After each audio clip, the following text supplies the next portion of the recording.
Over time, that kind of fades. And like, ooh, I want to find something new and different. Just like kids. Why isn't it possible, you stupid bastard? Can we dumb it down for just a minute? No. You guys have fun with your autism. Onion's too tight. That sounds good, but it's not. Yeah. I can go doot, doot, doot instead of doot. It's the auto and burglar. Yeah, you use it in your car and on burglars. Well, I was just Literally. Say hi to Eli. He's racially ambiguous. Brandon, his hair is fabulous. Donut, a dark joke disposition, and there's a fat electrician. Welcome to Unsubscribe. Hey, what is up, everyone? I'm gonna keep this short and sweet. It is Black Friday through Cyber Monday weekend. That means we are selling everything. It's like 20% on bunker on everything, even the side zips. We are also having amazing deals on Pepperbox. Buy 1 month, get 2 for free. And the code for that is Black Friday. And that is for new individuals. So if you want to give those out or tell people about it so they can go test it out or even gift something, go give it some love. We are also having an amazing deal over at Echelon where we have 20% off. Also, you're getting buy 2 cases, get 1 free. Your choice. And free shipping. It's a lot. 20% at bunkerbranding.com/unsubscribe. 20% plus buy 2, get 1 free over at Echelon. Plus Pepperbox, buy 1, get 2 free. Bam! And that lasts until Monday evening. And yes, for the items made for Veterans Month, 100% of the profits are still going towards those nonprofits. And then a portion of this entire weekend, the sales, will be going towards those nonprofits also. Let's get some cool stuff and change some lives in the process. Y'all are amazing. Thank you so much. Love you. Okay, everyone ready? On the count of 3. Ready? 3, 2, 1. Oh, it sprayed me in the face. In slow motion. Oh, slow it down, Finn. Okay, zoom in. Oh, now put pink cheeks on. Kawaii Eli this early in the episode? Yeah, as the echelon explodes in my face. Like, Oh, Cody. Hi, everyone. Welcome to the Unsubscribed podcast. I am joined today by Eli Doubletap, Ian for Forgotten Weapons, Brandon Herrera, myself, Donald Operator. Thank you so much for being here. What's up, everyone? How y'all doing? Dude, we got Ian on finally after almost 4 years and 1,000 messages. For obvious reasons, I am very excited for this episode. So I'm looking forward to it. you? We've never heard of you. We haven't seen this a million times. Dude, welcome. How you doing, man? I'm doing well. It's fun to be out here. Dude, we're excited. Yeah. This is going to be the most autistic episode we have ever had. So don't kid yourself. He's here for the AK-50, not us, buddy. Like I said, until we have a trained conductor on the podcast, this is probably going to be the one. That's next week. I hope so, because I'm so far out of most of the world that you guys live in that it's going to be gun nerdery or I don't know. I'm just going to sit here and have nothing to say. Nah, we're here for it, man. I think we just wanted to put our 2 biggest gun nerds together and have a fun conversation about gun things. Yeah, I'm up for that. I'm always up for that. History, guns. I mean, this is going to be a fun one. Everyone just get out the popcorn and listen to everyone nerd out because there is a million questions. I know Brandon probably already has a fuck ton. I had to stop some conversations before the podcast kicked off because we were already getting into stuff. I'm like, this is such good podcast material. Yes, if you talk about it before the cameras roll, you lose it. I've learned that. I'm glad we didn't do lunch today because this is one of the ones that's like, this is going to be a hard one. We've already nerded out before you guys got here nerding out on firearms. I was like, oh shit. Have you ever had it where like you're recording a video and you do like this whole long spiel and then like the footage is either like no audio or something fucks up? Oh yeah. And you got to redo it and you're like, fuck, I've already said it once, so I have no idea what I have covered in the second take. No, the problem is for me is like once I've done it, a lot of it leaves my head. And it's like, oh, I have to go back to the beginning and go back through all of my notes and reference material because, oh God. So, and you do deep dives. So I'm much more likely to just use it with terrible audio or if there's any way it can be salvaged, I'll use it. Give a quick synopsis for the people that don't know who you are. Okay. So I run a website and YouTube channel called ForgottenWeapons.com, which is essentially mini documentaries on interesting and unusual firearms. The ultimate goal is basically to have video content on every military firearm ever made, which is an impossible goal. Yeah. But that's the guiding point.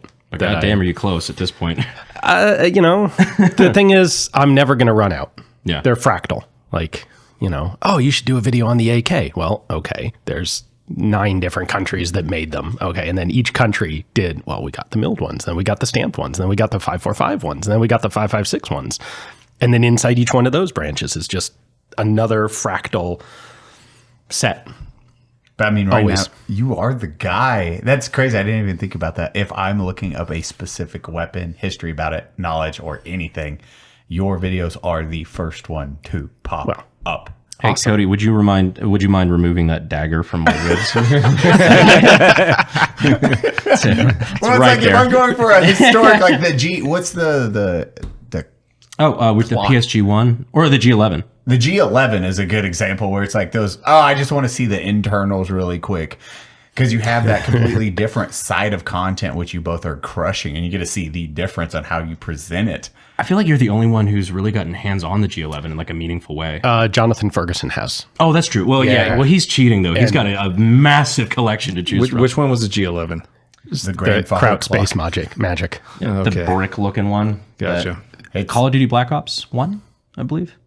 The one that it is It's- wild to think you are going to hand this off to a soldier and be like, hey, your weapon's dirty. Can you fix that malfunction? And then like open it up. It's 4.6 millimeter caseless, 3-round hyperburst at like 1,800 Cody, rounds that's a the minute. internals. Yeah. We talked about, someone was on here before and we talked about, I think that it's the one you just said, the grandfather clock. The Kraut Space Magic. Yeah, So here's the thing. I have a video taking it apart, how it works, the history, what it was intended to do. Didn't get to shoot it for like obvious reasons. It's in a collection. There's no ammunition. You ever tried to find ammunition for G11? I can honestly tell you I have not. Well, How the fuck does it shoot? they're 4.6 millimeter caseless. Oh, Yeah, okay. it's mildly proprietary. You can't go to Bass Pro. You can't get caseless ammo at Bass Pro? I have 11 rounds. How much do you think each one of those rounds is worth? Well, I don't know. No one's actually shooting it. You can name the price. But the gyrojet, look how much if you have OG gyrojet. It's true. Those rounds are like $200 a piece, roughly. And by the way, if you have original gyrojet ammo, shoot it now because that stuff is deteriorating. And in 20 years, none of it's going to work. Today, a lot of it doesn't work. And in 20 years, none of it will work. So if you want to shoot a gyrojet, do it now. So at least 1 out of 2, maybe 1 out of 3 rounds that we fired for the video, because I don't know how many rounds we fired that day. It was maybe like 10, 15. 1 out of 2, at least 1 out of 3 had some sort of malfunction. Yeah. Where like maybe only half the jets actually went off, and you could see it in the super slow-mo, like unusable high-speed footage where it's completely destabilized. That actually would be some of the most interesting high-speed footage. If you go back and really look, cool. If you look in the video, you can see some of it where like not all of the rockets are firing, and it's just really weird. It's trying its best. Yeah. So at the G11, Yeah. like I would love to shoot a G11, but it would be really uninteresting video because nothing happens. Nothing ejects. Oh, yeah. It's one hefty recoil impulse and 3 holes downrange, and that's it. That's where you would need ballistic high speed, just so people could see rounds leaving the barrel. That's right. All you'd see, recoil impulse. I think you'd see the magazine moving back and the bullets coming out, and that's it. So it's like There's no action. All the action's internal. everything's internal. It's caseless, so there's no brass coming out. There's no ejection port. There's It's nothing. a boring ass video. You're I know, right. Like, right? you slow that down and it is just. But it's still some of the only firing footage of that exists outside of 360p. Yeah, that's what's crazy. So I'd still like love you to do it, but in my head, I console myself with what crappy video. like you said, get Knowles and ballistic high speed up there at least to get it coming out of the barrel, and then explain how fucking boring the gun is. That'd be kind of cool. I don't really watch a lot of GunTube anymore. It's kind of one of those weird things. It's like it feels like work. So like I don't watch other GunTubers. I would watch the shit out of that if you did that. If someone else films it, I'll watch it too. Absolutely. We got a guy. Yeah. Like, this is what I want to see. But So the owner of Ox Ranch, I think I can say this. I don't think that's like some sort of nuclear secret. He's got one of the early, I think it's the Steyr ACR. Oh, yeah. I And filmed that gun. Really? Probably the one he's got. No shit. He's got a couple of rounds, like the crayon-looking ammunition and shit. Yeah, he's got a couple, like 6-7 rounds. I don't know how much he's got, but like that was where the fuck do you find that? That was one that I wanted to shoot. Like that was one where there was actually some minuscule chance of shooting it. It didn't work out, but it's also they're all flechettes. Really? Yeah, that's what I believe so. Yeah. that's That's the one. I just searched Steyr ACR. That's what came up. What the Little flechette. Wait, what the fuck's that thing for? I have never heard of this weapon. So the idea of the flechettes, the whole ACR program was how do we increase hit probability? Because like soldiers fire and then they miss. How do you fix that? And one idea is you fire a bunch of rounds real fast before the recoil impulse hits. Fen, pull up the Steyr ACR. wow. Okay. One of them is, what if we shoot... Space weapon. What if we have like 4,500 feet per second muzzle velocity, 12 grain flechettes? So your mean point blank range is like 600 yards. You don't adjust for anything. Hold center of mass, pull trigger. Yeah. It's just cooking, but then So you're less damage. likely to miss because it's just a laser beam. But then what's the damage on that? Probably just like Not great. Yeah, and it's not going to go through fucking brick or trees or leaves. Like it'll fucking go all over the place. One of the early flechette, they were experimenting with flechette rounds back into the 50s. And one of the early ones they ended up canning because it was causing like serious health problems for the soldiers. Because when the plastic sabot was separated from the flechette, it basically vaporized, and the guys were inhaling this plastic particulate vapor from every sabot they fired at 1,200 RPM. Yeah, it's going straight to their balls. Yep. Microplastics, dude. that's where it started. Yeah. Right there. Flechette rounds. Yeah. So the other fun, just to round it out, the other fun option in this set of like how do we increase hit probability is put multiple bullets in one case. So duplex and triplex ammo, where you stack 2 or 3 bullets in a single cartridge case. And they made this stuff for 308, for 30-06, mostly those two, because that's what the Army was using at the time.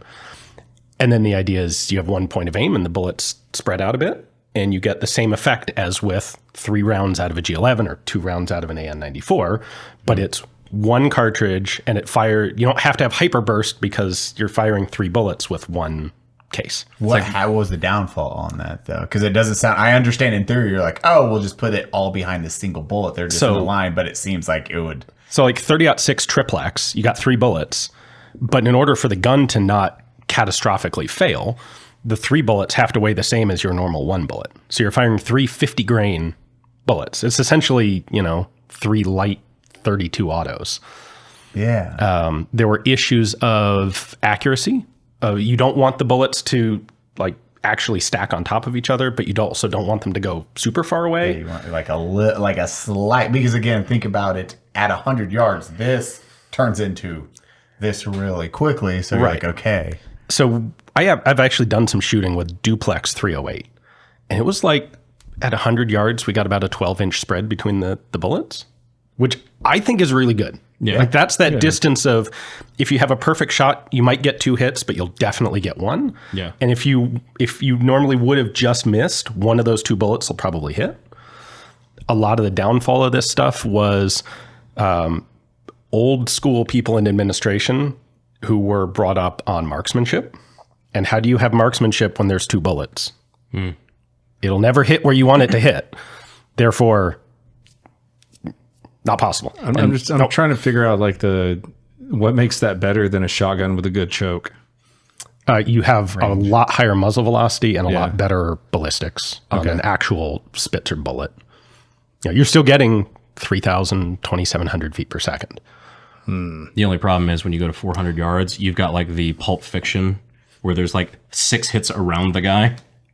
Quite possibly, shit. Yeah, exactly. Yeah, you're hitting the person and then the dude 8 persons away at that spread, depending on how far it's Would going. also not recommend it for hostage rescue. No, exactly. You Unless get you're- both at the same time. You're like, go! Got both of them. Oops. Spitzner's mission Unless accomplished. it's a Russian No hostage, situation. Yeah, dude, just pump fentanyl gas in there. It's, Yep. everything will be fine, dude. 10 terrorists, 90 hostages, 100 body bag. Mission accomplished. Yeah. Mission accomplished. Yes. You're like, no. Dude, that kind of tech is wild, or just developing it, because how far I came, like in my head, that sounds like, oh, that's not going to work, or here is the downside to it. But we tested that in the 60s, 50s through 90s. Essentially, it was a whole series of programs. So the final culmination of it that we see were the 4 guns: the Colt ACR, the Steyr ACR, the G11, and the AAI, Advanced Armaments Inc. had a flechette firing goofy rifle. But that was in the 90s. The Germans came close to adopting the G11 and just barely escaped with their lives from it. But it goes all the way back to the 50s. And there are some bizarre freaking rifles that were in those programs. I was just talking about this because I just did a video on the Lewis gun. And I find it so intriguing because you've got pretty much like ballistics and well, actually, well, I don't know what you say, kinetics, just muzzle loaders, rifles in general, stayed pretty much the same from like the 1500s to the mid 1800s. There really wasn't a lot of variety. And then as soon as you had the centerfire cartridge, very soon after you started having like machine guns and all sorts of things. And it was just like your tech tree exploded. There's like 8,000 different ways to do it. So you get 2 major inflection points like that. The first one is smokeless powder, because smokeless powder allows you to have self-loading firearms. As long as you've got black powder, there's so much fouling that there were people who experimented with self-loading. Sorry, I should say the second one is smokeless powder. The first one is self-contained metallic cartridges. Yeah. And that doesn't start with primers, but it very quickly becomes the modern centerfire case. For sure. And that allows you to have a batch of cartridges at the ready to use in some sort of repeating weapon. Because we're looking at, and it's neat to see that right before that really took off, the things that people did before that. Like the first ever thing that came out of what became Smith & Wesson was the Volcanic. And right now we're working on, the Volcanic pistol. You'd probably know it from like Red Dead. The little like lever action pistol, complete dog shit. They like have no muzzle energy whatsoever, but it was like a self-contained projectile. And we're working on reverse engineering the ammo right now. Oh, and cool. It's super, just a bizarre concept. And you very quickly realize like, oh, this is why these never took off. Yeah. So you take a lead bullet with a hollow base, and you make the inside hollow section bigger, and put the powder in that, and put a primer in that. And then like a little sealant cup of something. I don't remember what they used on the back end. But then wax almost. I was about to say wax or some shit. paper or something like that. Yeah. Cody, you want to borrow my ghost bed pillow? Does it smell like you? Yes. Do you feel that cooling technology? It's definitely not a hot pillow. I gotta get out of here. Give me my pillow. I'm the one that has to sleep here. You guys have your own houses and your own pillows. Quit touching it. All right, real question. Can the gang do a pillow fight? Not with these. They're A heavy. slow It'll motion hurt. pillow fight? No, they're heavy. It'll hurt. Are they really? Yes, they're premium. Dude, that would actually That suck. actually, I don't think I'd want to get smacked with that. I'm swinging it hard, okay? Your son, you walk up and just tee off on your kid. If I smack you with this, you're going to be a ghost. And get this. They're built to last with a 20-year warranty, and they have a 3-month free trial period. What do they do with all the used mattresses that get returned? Not black lights. They have a complete sleep setup. For spooky sex. Boo. GHOSTBED has it all. Adjustable bases, sheets, pillows, and full bundles to upgrade your whole bed. With over 20 years of sleep expertise. Which is really amateur hour. I've been sleeping for at least 30 years. Family owned and handcrafted in the USA and Canada. Ew. Canada. And trusted by thousands of happy sleepers. Like Cody. Brandon. keep that. And Nick. Yep. They have over 60,000 5-star reviews. And you get an extra 10% off when you use code UNSUBSCRIBE at checkout. Head over to ghostbed.com/unsubscribe to get started. That's ghostbed.com/unsubscribe. Use the code unsubscribe to sleep better and stay cooler. But then you have all the elements of your cartridge right here, and the bullet is the case, because you've got the tip of the bullet with most of the mass, and then you've got the hollow cylinder that holds the powder. The problem was, in order to give it enough muzzle velocity to do anything of impact, you had to make the bullet really long, but then you had these really thin lead walls, and the front of the bullet would break off from the back of the bullet, and you'd have a cylinder of bullet case at the back, and the front of the projectile would go down range, and then the gun's dangerous. Can't be fired again. Otherwise, you have these really light projectiles that don't really do anything. Like I don't know if this is hyperbolized, but there's accounts of people trying to with this and failing. I've read that story. I don't know if I believe it or not, but it's not completely out of the realm. Like Mythbusters says plausible kind of thing. Yeah, I don't know if it's true, but I wouldn't doubt it. Skill issue. And they had a couple of different versions, and like the handgun one was 31 caliber, I think. Yeah. So it's even a small diameter to begin with. The rifle one was bigger. I think they had it's like 41, something like that. Yeah. I don't recall off the top of my head, but we have the smaller one. Yeah. And it's cartoonishly small. Yeah. You look at that, you're like, I don't know how the fuck you ever made this work. But it's cool.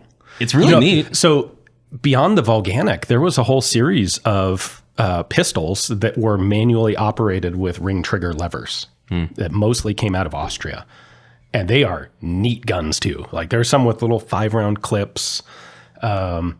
There's a batch of them that were made using cartridges before people really kind of came up with the idea of an extraction groove.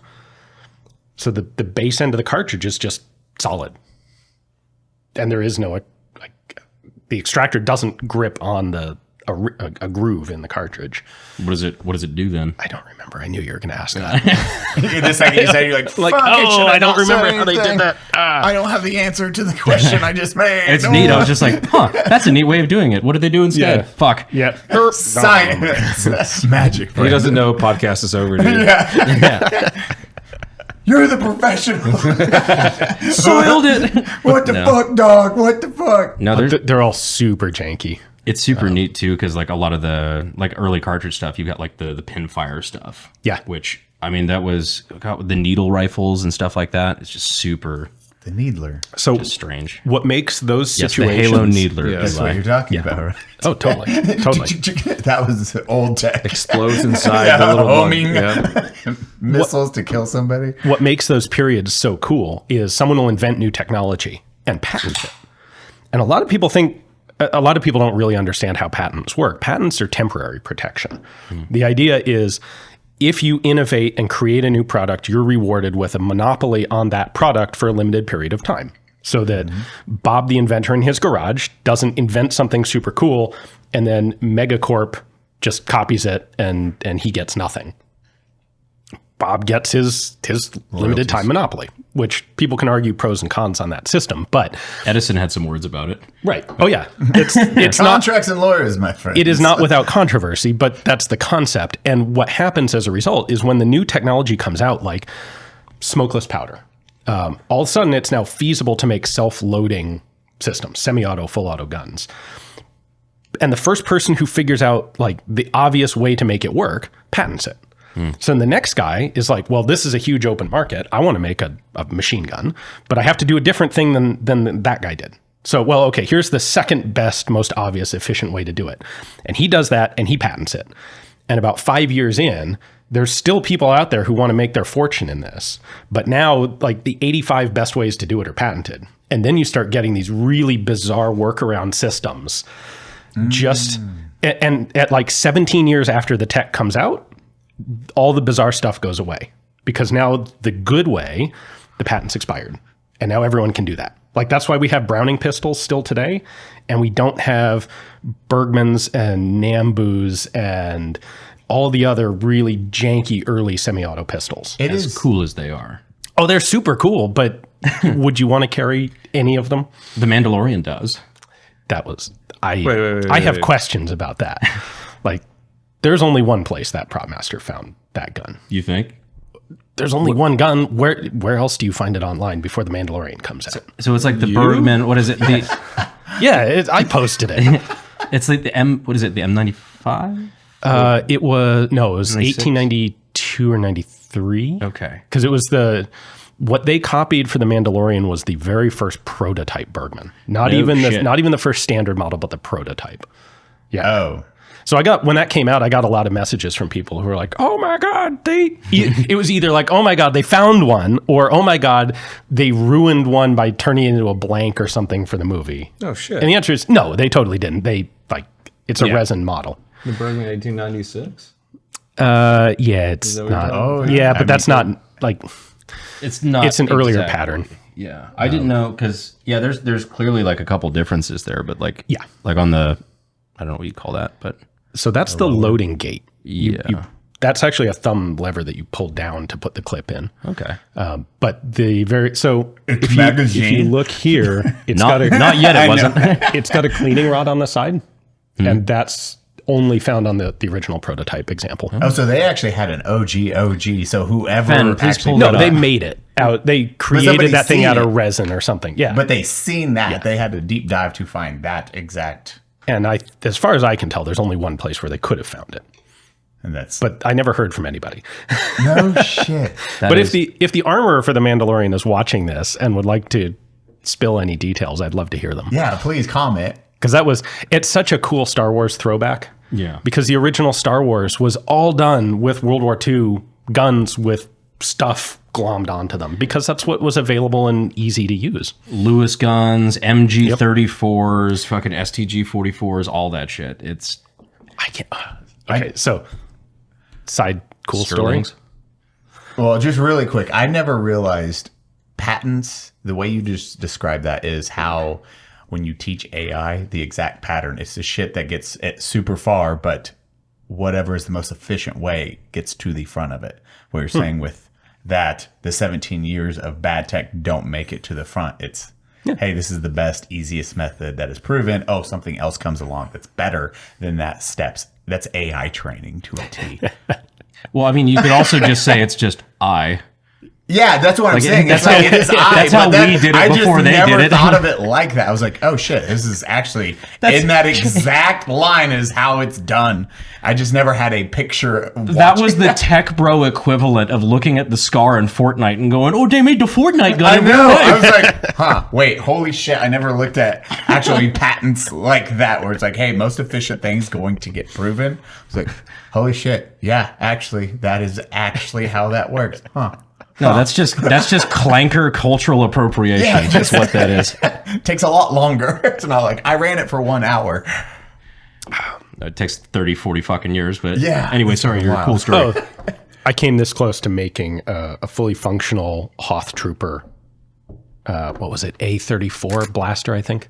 The like STG 44 clone. Yeah. So I was last year.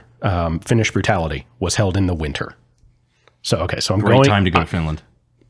Yeah. So I'm going to a winter match, and this was when. Yep. Yeah. Exactly. This was when DK was just starting to send out their Sturmgewehrs, their U.S. semi-auto Sturmgewehrs, and I arranged to get one. My gunsmith was super stoked to make because it's only like 3 parts. Like you need a new buttstock, and we got a new rear sight leaf to modify to put a red dot with a 3D printed cage around, body around it, and a new buttstock and a new handguard. And like, that's it. And I have an A34 blaster. I hope it's A34. I'm trying to A295.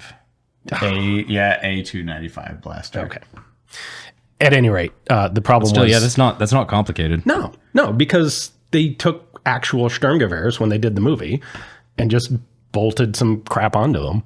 Mm-hmm. I love how it's like this is now futuristic. So I was gonna shoot the match with that rifle and a Hoth Trooper costume. That was gonna be a fantastic LARP. That's fucking great. And then I had to send the gun back like 3 times to get it working, and ran out of time. I have a theory about that. Do tell. Everybody's had fucking problems with getting their reproduction STG 44s to run properly. Like everyone who's ever fucking tried. Yeah. I question if the original STG 44s ran properly.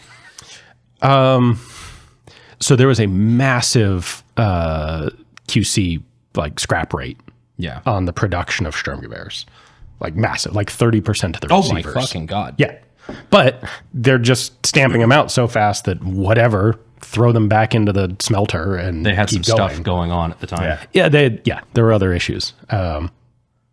That's what happens when you mass produce a whole bunch of weapons of different weapons at the same time during a war with different ammo, and you're like, go fight shit. So I think the other problem is that nobody has been able to put the time and the production numbers into a semi-auto repro to work out the fine details.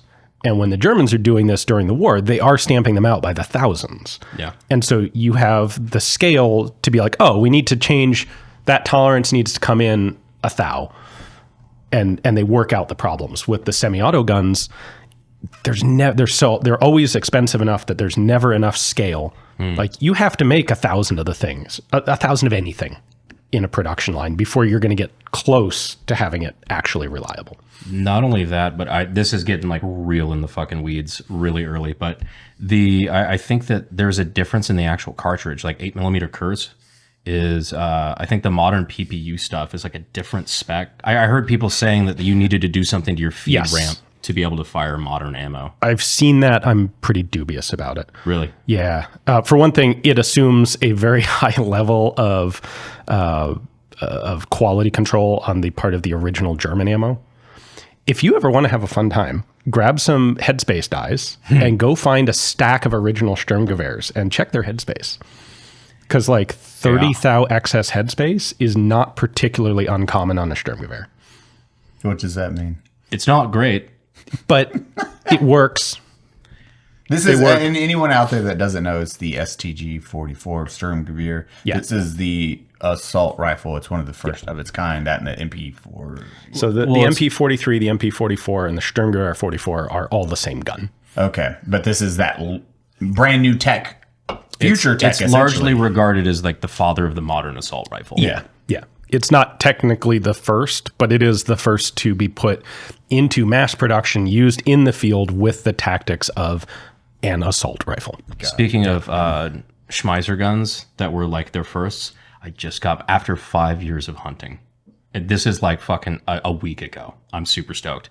I just got my hands on an MP18. Oh, nice. I don't have original snail drum. I don't have the original drum with it yet.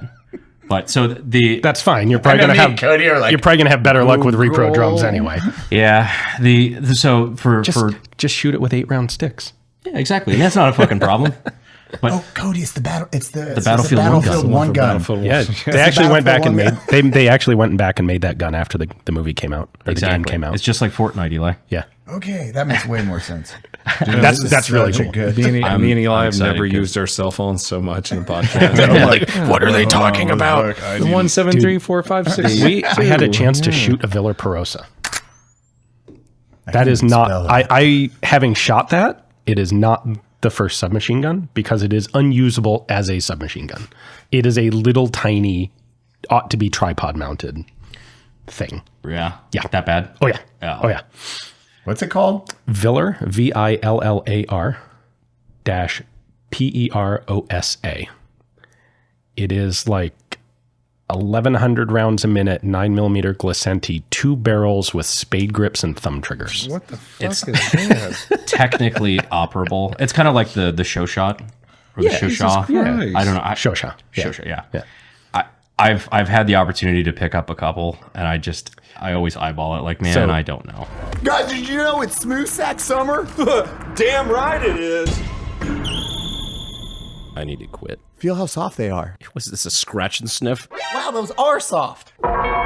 Don't act like you've never done a sack check with the boys. Join the over 12 million men worldwide who trust Manscaped. The Lawnmower 5.0 Ultra features a constant RPM motor. And with a 60-minute runtime on a single charge, this little bad boy can tackle the most ambitious grooming section. The most wicked thicket. The gnarliest of hedges. This trimmer features dual skin-safe blade heads, now accompanied by an updated trimmer blade. And interchangeable foil blades. For enhanced performance. They now have a special edition dropped. It's purple for testicular cancer awareness. And all jokes aside, every purchase does help raise money for testicular cancer charities. Manscaped has already donated $50,000 to the Testicular Cancer Society. And that's why we're proud to talk about something something that literally saves lives. Routine self-checks matter. Make sure you check your boys' With your mouth. So if you want to look good, feel good, and do good, Grab the TCS Ball Hero Bundle while supplies last. Get 15% off your entire order by using the code UNSUB at manscaped.com. Visit manscaped.com/TCS to learn more about how to check yourself. or make a donation at TC Society today. Help save lives. And balls. Trim your pubes, goddammit. Smooth Sack Summer. I have a series going that would make a fantastic exclusive Pepperbox video where we have a 75 round course of fire with the Shosha that I bring on guests to shoot, because nobody's ever actually got trigger time on a Shosha. It is. I thought you were going to say nobody's gotten through 75 rounds with a show shot and not had a malfunction. We have had one malfunction in the history of the series. You are kidding me. My show shot runs. The problem with show shots is twofold. One is that the mags are basically tinfoil. Yeah. They ought to be expendable, but they're not because they haven't made them in 100 years. But they're terrible quality mags that are all a century old now. That's Just one imagine problem. Tossing a mag and it bends. Yeah. Shit. Oh, if you hold the gun by the magazine, you will cause a malfunction because you will squeeze the magazine and you will cause it to not feed. Do you know what we're talking about with the show shot? No. It's the one where it's like a half moon, like Yeah. the World War I French light machine gun, where it's the entire bottom of the gun is like a cup that is the magazine. It's an 18 round single stack 180 degree magazine.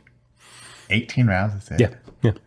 That's wild. To be fair, this is also World War I. We're I still know. figuring That's this why, shit out. I get. Yeah. Again, that's why I'm like, it's World War One. And by the way, it's not just the French automatic rifle light machine gun. It's also the American one. I forgot about that. The BAR showed up like 6 weeks before the end of the war. U.S. troops who deployed to France had Shoshas. Yeah, that one. That's the one. God, and I love So- that that's just 18 rounds. Yep. That thing weighs, oh God, that's Now imagine It's not that heavy. really? I mean, it's awkward. If you're but, walking 30 miles with it? then it gets really clunky. But Yeah, that's it's what I'm thinking. It's less than a Bren. It's less than a 240. Okay, It's- yeah. I always look at weapons now, I'm like, How much would that suck to carry? dude, Like dude, a you lot. get in that mindset so fast overseas. It is. Here is, I want my gun to look cool. And then it starts to go to, okay, I don't need this. I don't need this. This fucking sucks because it weighs extra. That's it. It's stripped down. It's minimized. Now I can walk a long ways. What's awesome about the Shosha is nobody's ever shot them. Even people with tremendous amounts of firearms experience. never shot one. Sometimes people have, but like if someone in your position had shot a Shosha, it would be, oh yeah, I was at a shoot once and a guy had one and I put a magazine through it from a bench. That's it. No one's ever actually tried to effectively use one. So we get to have this series where we take people who are reasonably familiar with firearms and like, here you go. We're counting your hits. We got some semi, we got some full auto, we got a mag dump, we got some walking fire, like a whole variety of different types of shooting. Oh, I volunteer as tribute. Excellent. We'll set that up. That'll be a lot of fun. Because I've never shot one, and Right. They come up for reasonable prices, like 10 grand ish for something like that. It's not crazy. That. So the other problem with them is that a lot of the ones in the U.S. were dewadded or demilled and then repaired. There are a fair number of them that came back as like American Legion post souvenirs that went up on the wall, and they were either welded shut or various forms of demill. And so they've all had to be repaired. And when you get rando gunsmith trying to cut an 8mm Lebel chamber or make a new barrel, or usually like, I don't know where we get a new barrel for this thing, so let's just see if we can grind out the weld that's in it.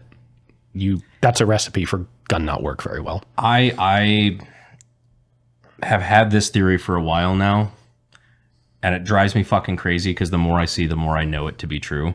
Most of what people bitch about with machine guns now is entirely due to the American NFA world, where boomers in the 50s, 60s, 70s, 80s, 90s are trying to fix machine guns they don't have prints for, and they're just like, fuck it, this'll work, kinda. And as long as it fires 3 rounds in a row, they're like, functional machine gun. And they'll take it to shoots and they'll sell them. And we bring in so many machine guns that I buy as like perfectly functional. We realize the welds are completely fucked. Headspace is completely gone. Like they're dangerous to shoot. Like you sold me a grenade and went, that's fine. Like our Dishka, it was so fucked. Oh, I can't even imagine. But something like that's like there's really no way for a good Dishka to come into the US and get on the registry. It's guaranteed to be messed up somehow. But the guy who rewelded it, it was the worst reweld we've seen in a while. Like they're just open pockets when we cut back into it. I've seen some pretty bad rewelds. You've seen some of the pretty bad jobs that I've seen. Well, that's fair, actually. That one was pretty bad. That was pretty fucking... Expand. Holy crap.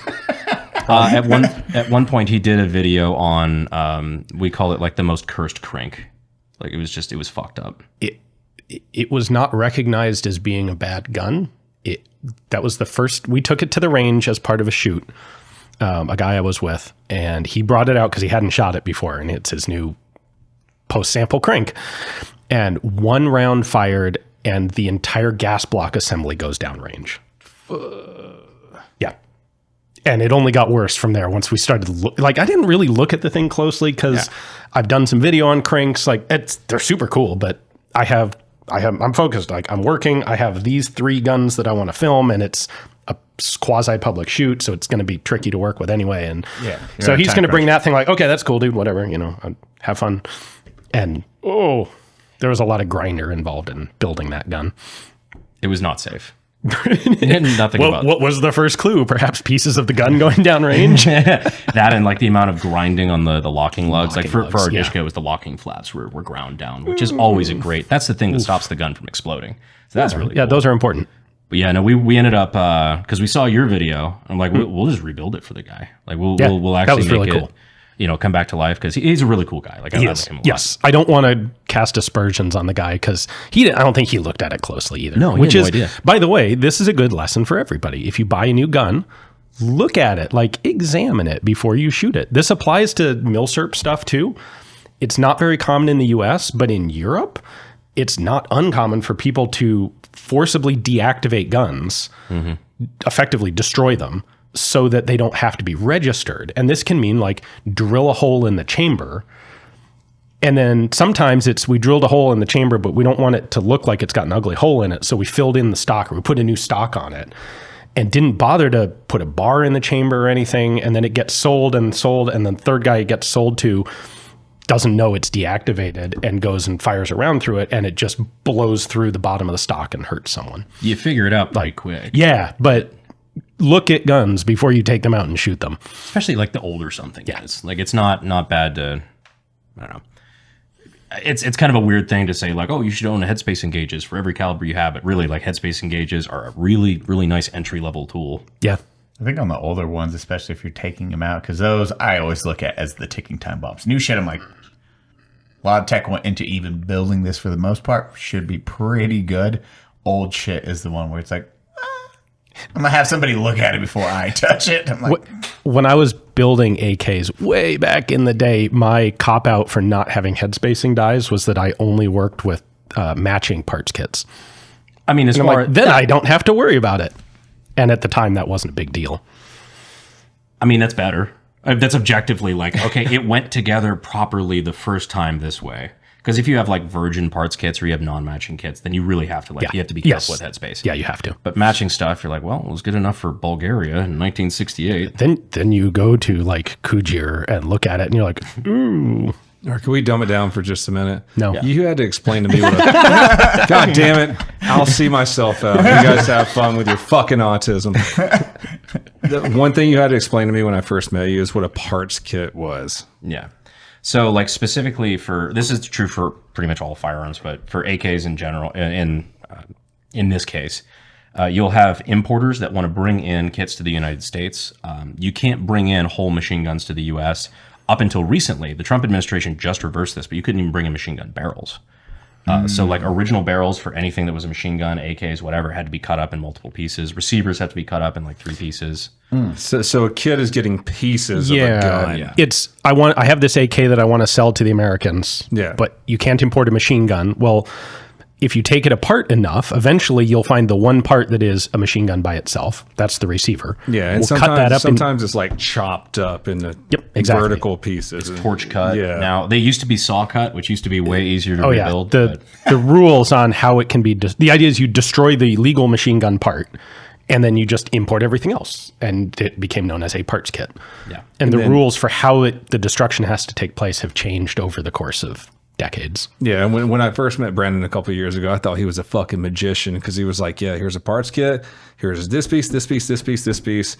We can put it back together into a functional gun. I was like, holy shit, that is the coolest thing ever. I didn't know parts kits existed before I met him a couple of years ago. Which for like an AR is not that big of a deal. Oh, no, that's not gunsmithing. That's just... You've offended a lot of people. Like, I'm sorry. If you built your own AR, that you're not a gunsmith. You might be a gunsmith, but it's just wild. It's just wild thinking about overseas. They have to torch cut, just gnarly fucking torch it into it, and like you have you have this thing. You want horrible nightmare fuel? I've seen videos of the process. Like, here's a stack of pristine machine guns, and here's the dude with the acetylene torch. It's horrible. Once they get to the States, like you have to demill, like the AK is riveted together, so you have to drill out all the individual rivets. You have to cut around the slag on like the barrels and shit like that when that get cut. Yeah. Press out the pins on all the barrel components, press them off. Like it's a pretty involved process just to get to a parts kit. Yeah. And then from there, you have to use a new receiver, a new barrel, everything, and then rebuild it. What he's talking about with like an OG barrel headspace is headspace on the AK is determined by your bolt and how far back your barrel is pressed in the trunnion. Yeah, I said it. Trunnion. Yeah. Say it again. Basically, if you press it in too far, it's too tight, won't completely lock. The trunnion's too tight. Trunnion's too tight. Mm. If that sounds good, but it's not. Yeah. Sounds like it should be a good thing. Yeah, prom night tight, not good on AK. If you don't press it in enough, there's too much space, and then the round can essentially detonate out of. The best way I've heard it described is headspace is when the gun's locked closed on a cartridge, how far back can the bolt and the cartridge case push from the back of the barrel? And there has to be a little bit, because if it's completely frictionally rubbing against each other, it won't reliably close. But if there's too much, then the first thing that happens when you fire is the cartridge comes all the way back to the maximum extent of its headspace. And if that's too much, it'll blow through the brass at that point before gas has gotten to the gas port at all. And then that's the gun exploding. I just know M2 go click. Or bang click.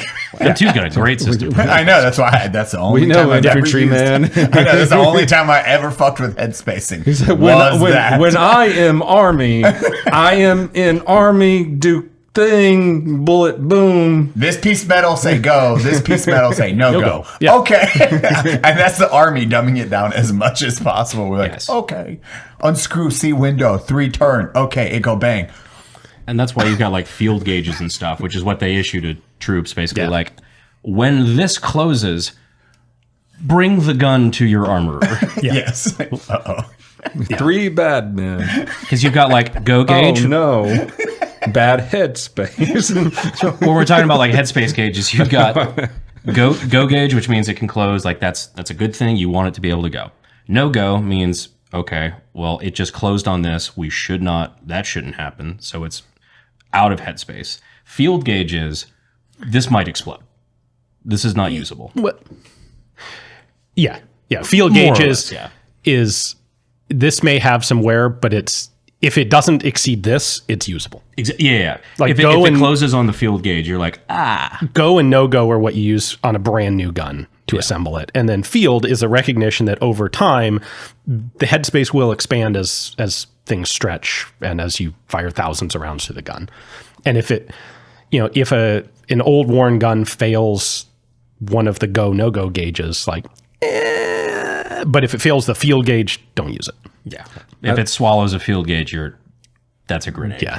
I was gonna say, I love the 2 sides of our audiences listening right now, because one side is like, let Eli and Cody try to dumb things, and then the other side is like, stop Eli and Cody from talking because they're explaining the gun stuff. Feel it. Oh my god, it's the perfect jeans. Right? I can leave. Brandon, feel it. Get on his shoulders. Up here, big boy. Try the perfect jeans out as earmuffs. Brandon, how perfect are they? Feels like the perfect jeans. They're so flexible. I'm fat. I can actually do squats on them. Usually that's an issue. I'm not kidding. I'm picturing you doing squats in the gym with these jeans. I could. Dude, they are like. Eli's just mogging on the audience right now. Finn, make my dick talk. 자러 가야겠다. 네가 늦게 왔잖아. Now you're watching the ad. And pants season is almost here. It's always pants season if you're an adult. It's August in Texas. We're all wearing jeans. The perfect jeans. That's right. Today we're talking about the perfect jean. Brandon, how'd my jeans feel on your neck? Feels like I need to talk to HR. But they were comfortable, right? Absolutely. This brand, the perfect jean, it's actually perfect. It's real denim, but not the heavy stuff. I just like how they finally say that we can say F your khakis, which works great pretty much everywhere except for Boston, I'm sure. Just means the valet is quitting. For a limited time, our listeners get 15% off their first order plus free shipping at theperfectjean.nyc. Or Google the perfect jean and use code UNSUB15 to get 15% off. It's finally time to stop crushing your balls and wear comfortable jeans by going to theperfectjean.nyc. Our listeners get 15% off their first order plus free shipping. It's lighter, softer, stretchier, and it's not a sex toy.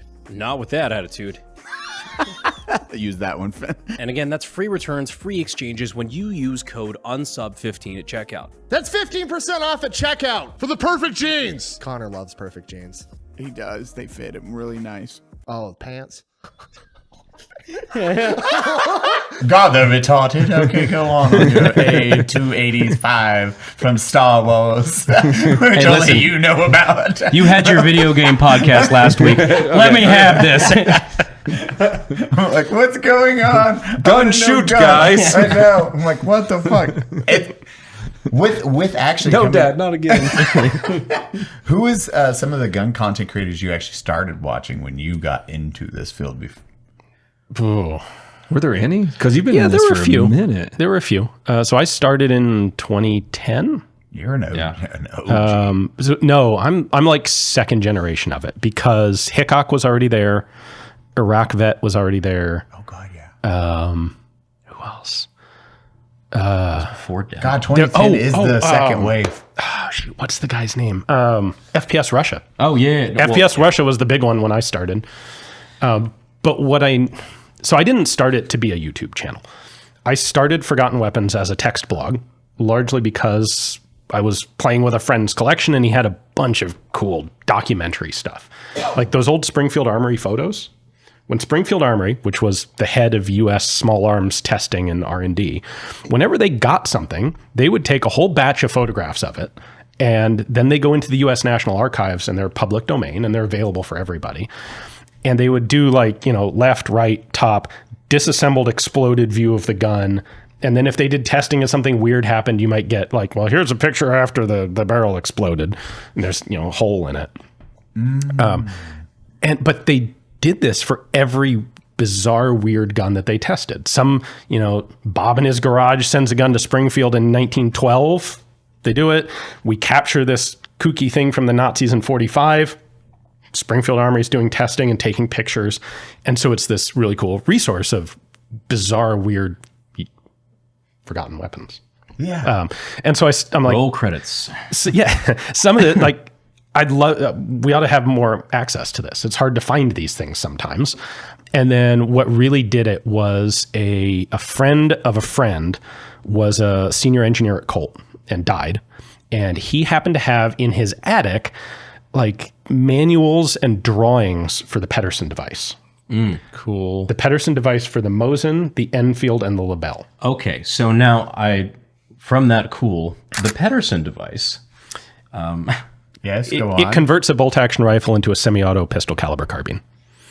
It was like the original PCC conversion. So one dude was like, hey, here's how we turn this from a bolt-action... John Pedersen, who is one of the greatest gun designers of the early 1900s. Yeah, I would say so. Dude was like, I can make that gun cooler. We made thousands upon thousands of them. It was going to be our secret weapon in the 1919 spring offensive in World War I, which didn't happen. No one really expected the war to end at the end of 1918, and they all got scrapped. They were all like thrown off the side of a fucking basically thrown into the ocean, I think. Yeah. No shit. So this was actually, hey, part of this war effort. We're in trench warfare. We need. Yeah. We're going to now be the first wave of everyone's has semi-auto Would weapons. you like a 40-round semi-auto carbine, or would you like a 5-round bolt-action .6? God, that would have been mind-blowing at that period of time. That would have been... Yeah, and if even it happened that year before, it would have been what turned the tide during that war. Even better logistically is you're not issuing new guns. Right. You are issuing an accessory that makes your gun more lethal. And you can swap it back and forth. And you got farm boys be like, man, you see this fucking thing? So on the field? I can go dude instead of dude. Yeah. Holy So shit. these things are scarce and very valuable today because a few hundred of them survived getting scrapped. But originally the plan was to build these for all the other allied powers. We're going to make them for the British, the French, and the Russians too. And when this guy died, his family was like, weird old papers in the garbage. And they're gone. And that was the moment that I'm like, maybe I could start a website and archive some of this stuff so it doesn't go gone into the garbage. Threw it away? Yeah, they didn't know what it was. They didn't know. Grandpa sucks. Well, I mean, Yeah. Think about like weird old Uncle Brandon over here, and they're just like, yeah, he just wrote a bunch of shit down. Thanks for the money. Yeah. That's sad. That's a sad thought. I know your brothers. So as I started expanding the website, it got to the point of like, how does this gun work? I have to explain how this gun works. Doing that in writing is really hard. Like describing, tell me how an AK works, but write it down instead of, and with no pictures. It's a much worse medium. It's like having to read patents, which is awful. Well, the fun part is that you can describe something in words and then ask 10 fucking people to draw what they just wrote, and you'll come up with 10 different answers. Yeah. So I started doing videos. Like, it's a lot easier for me to show it than to try and write it. And at the time I was just hosting Forgotten Weapons myself, and I did not have the income to pay for the bandwidth to host video content, because that was a thing that, like, at one point people actually did, was host their own video on their own website. A lot of people don't realize that. Like the idea of YouTube, especially when it came into existence, 2005, 6? Yeah, 5 or 6, I think. That was this is fucking groundbreaking. You had to pay for your any internet space, even for Pepperbox. And we pay for the servers to run. That's an expensive fucking thing. And that's literally why I started using YouTube. It's like, okay, I have this video. What do I do with it? Holy crap. Those idiots will let me host it for free. It wasn't like at the time, I don't remember when they started monetization, but it was years after I started using it that monetization was even a thing. You just had that mindset. Holy shit, I get to do this for free. Right. What? These idiots, that'll never last. You had to be like there. legit like partnered to get monetization. Yeah. Like you had to be like one of the 100 people that they had chosen as a partnered creator. Yeah. Like now the partner program's pretty much anybody. It's like, oh, okay, well if you meet these criteria, there's tens of thousands of partners probably. Dude, it's wild that you were one of the few people I've talked to that you knew, hey, here's the cost of this, and what drove people to YouTube at that time was it was sheer just cost of being able to upload a video, which is wild, for free. Yeah. That's wild at that time. And so over time, over the following years, the video became more and more popular with people. So for obvious reasons, it's more interesting to watch it than to read it.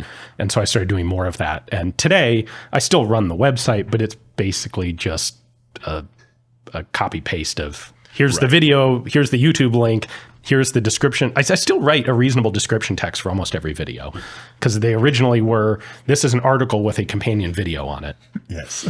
Now it's like back when description was like super essential for SEO and everything like that. God, yeah. Yeah, because YouTube has always been fantastic and transparent and easy to work with. They never lie or change things on the fly. I never really got into the SEO stuff, and I still don't today. I gave up. I just figured ultimately the whole purpose of SEO is to get people access to the content that they're trying to find. So if I make content that I know is what people want to watch, I don't have to play SEO games.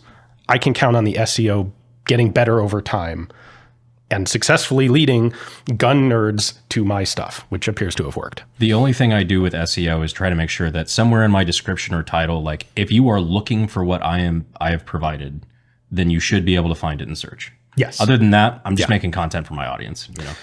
I will do things like if there are multiple different common names for a gun, I'll put one in the title, but I'll make sure to put the other or others in the description text somewhere. Right. And when I get weird foreign guns with foreign names that have umlauts or accent marks, I will always use just a plain English version for the title, but I'll try and put whatever the original character codes are in the description. That's smart. Because sometimes if you put like an A with an umlaut and someone searches regular A, they won't find it, and then nobody ever sees your video. Because I was going to say, there ain't no motherfucker on the planet that's typing the original like Imperial German version. I'm like, well, your audience might be a little different. A lot of people don't realize how much effort even goes into that side of it. It's like, okay, here's the first word for it. Okay, here's the second, here's the third, here's the fourth. Just so hopefully y'all see it. Yeah. On top of filming the video, hosting the video, typing out the descriptions, all those little things that you have to worry about. Yeah. Don't miss any of that. Yeah. We do it all the time. But it's crazy to see like OG YouTube like that, or OG GunTube, because like we stood on the shoulders of giants like IV and FPS Russia and everybody. Yeah. It's weird because there weren't a lot of people in the space back in the day. No, there weren't. And I didn't find anyone who was really digging into disassembly. I'm like, yeah, I can do that. And as over time, like as I got deeper into it, I got more experience. I got more connections with collections and companies and museums. And today, like my biggest resource is my reference library. I have a lot of gun reference books. Yeah. And, you know, not the Barnes Noble ones, but that weird one that they printed 150 copies in 1974, and it's $800 now. Those are so fun. But just finding that's where the information is. Because have you ever had to go to Ian for any of your weapons rebuilds or anything? We've worked together on some stuff. Yeah. I don't think we might have asked some questions on certain things. Usually the stuff we do is, not to denigrate what we do, usually pretty surface level. Like there's nothing super in depth that we would have to dig for. And a lot of the stuff that I'm covering is kind of one of a kind. It's not the sort of thing that someone buys as a shooter and then needs to have worked on. Yeah.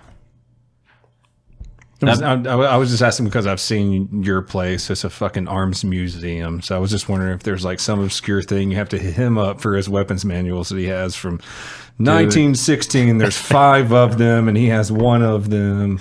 There's certain things that are just so exotic that, like, for example, one of them is the PTRS 41. I'm trying to still, like, to this day, figure out how to safely shoot that fucking gun. I'm terrified of those things. I want to shoot one and a PTRD as well, but yeah, I want someone else to shoot it with the same batch of ammo first when I'm a safe distance away. That's the fucking problem, man. They're so the PTRS 41. I'm seeing the look. Sorry, 14. No, I know this one. I've already watched the video. This is the one where I was like, oh, this is just the scaled up SKS. Yeah, that one's easy to describe. Just funny because the SKS is really the scaled down PTRS. Right, exactly. The right, Cody. Yeah, you were thinking the BC-12. It's just the scaled up and down. It was the 69 420 that you were thinking of. Dumb bitch. So anyway, I'm going to mute their microphones. This is it was a 14.5 millimeter anti-tank rifle that was developed during World War II by Simonov. That big fucker sitting in your sled. Oh yeah, they're 8 feet long. Yeah, big fucker.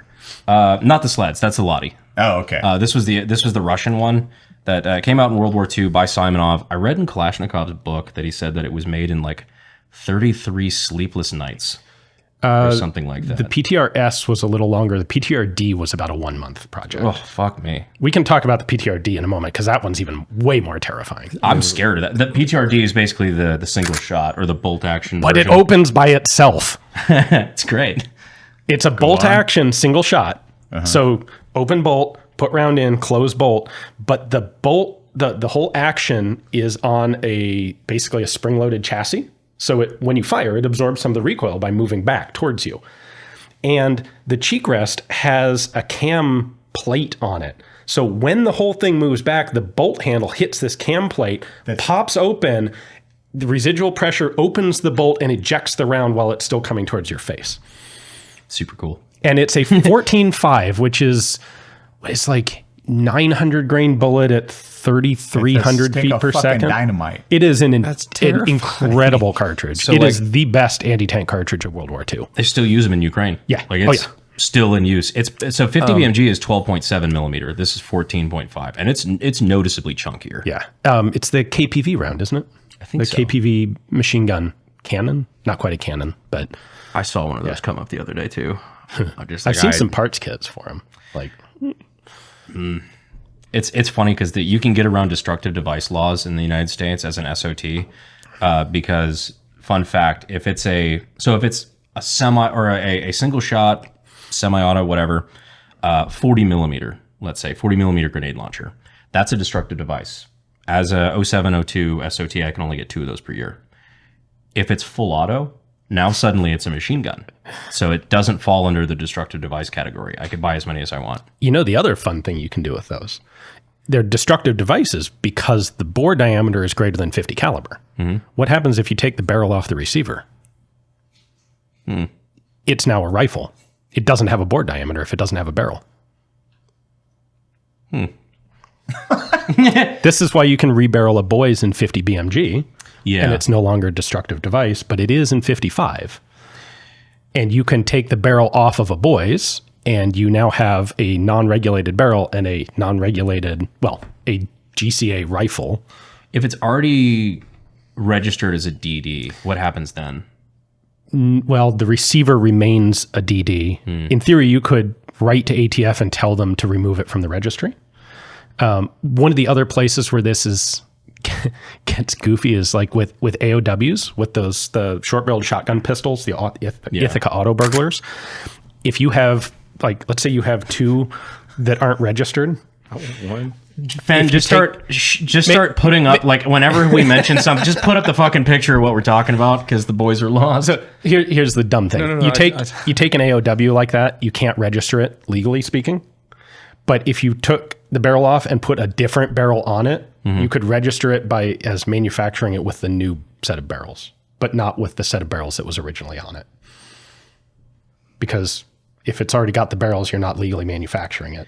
The ATF is just so fucking silly. Like, just some of these things, like, you understand, like, it works for 90% of what they were trying to do, but when they wrote these laws, they did not anticipate the autistic creativity of people that would come 100 years later. We never went to the aquarium.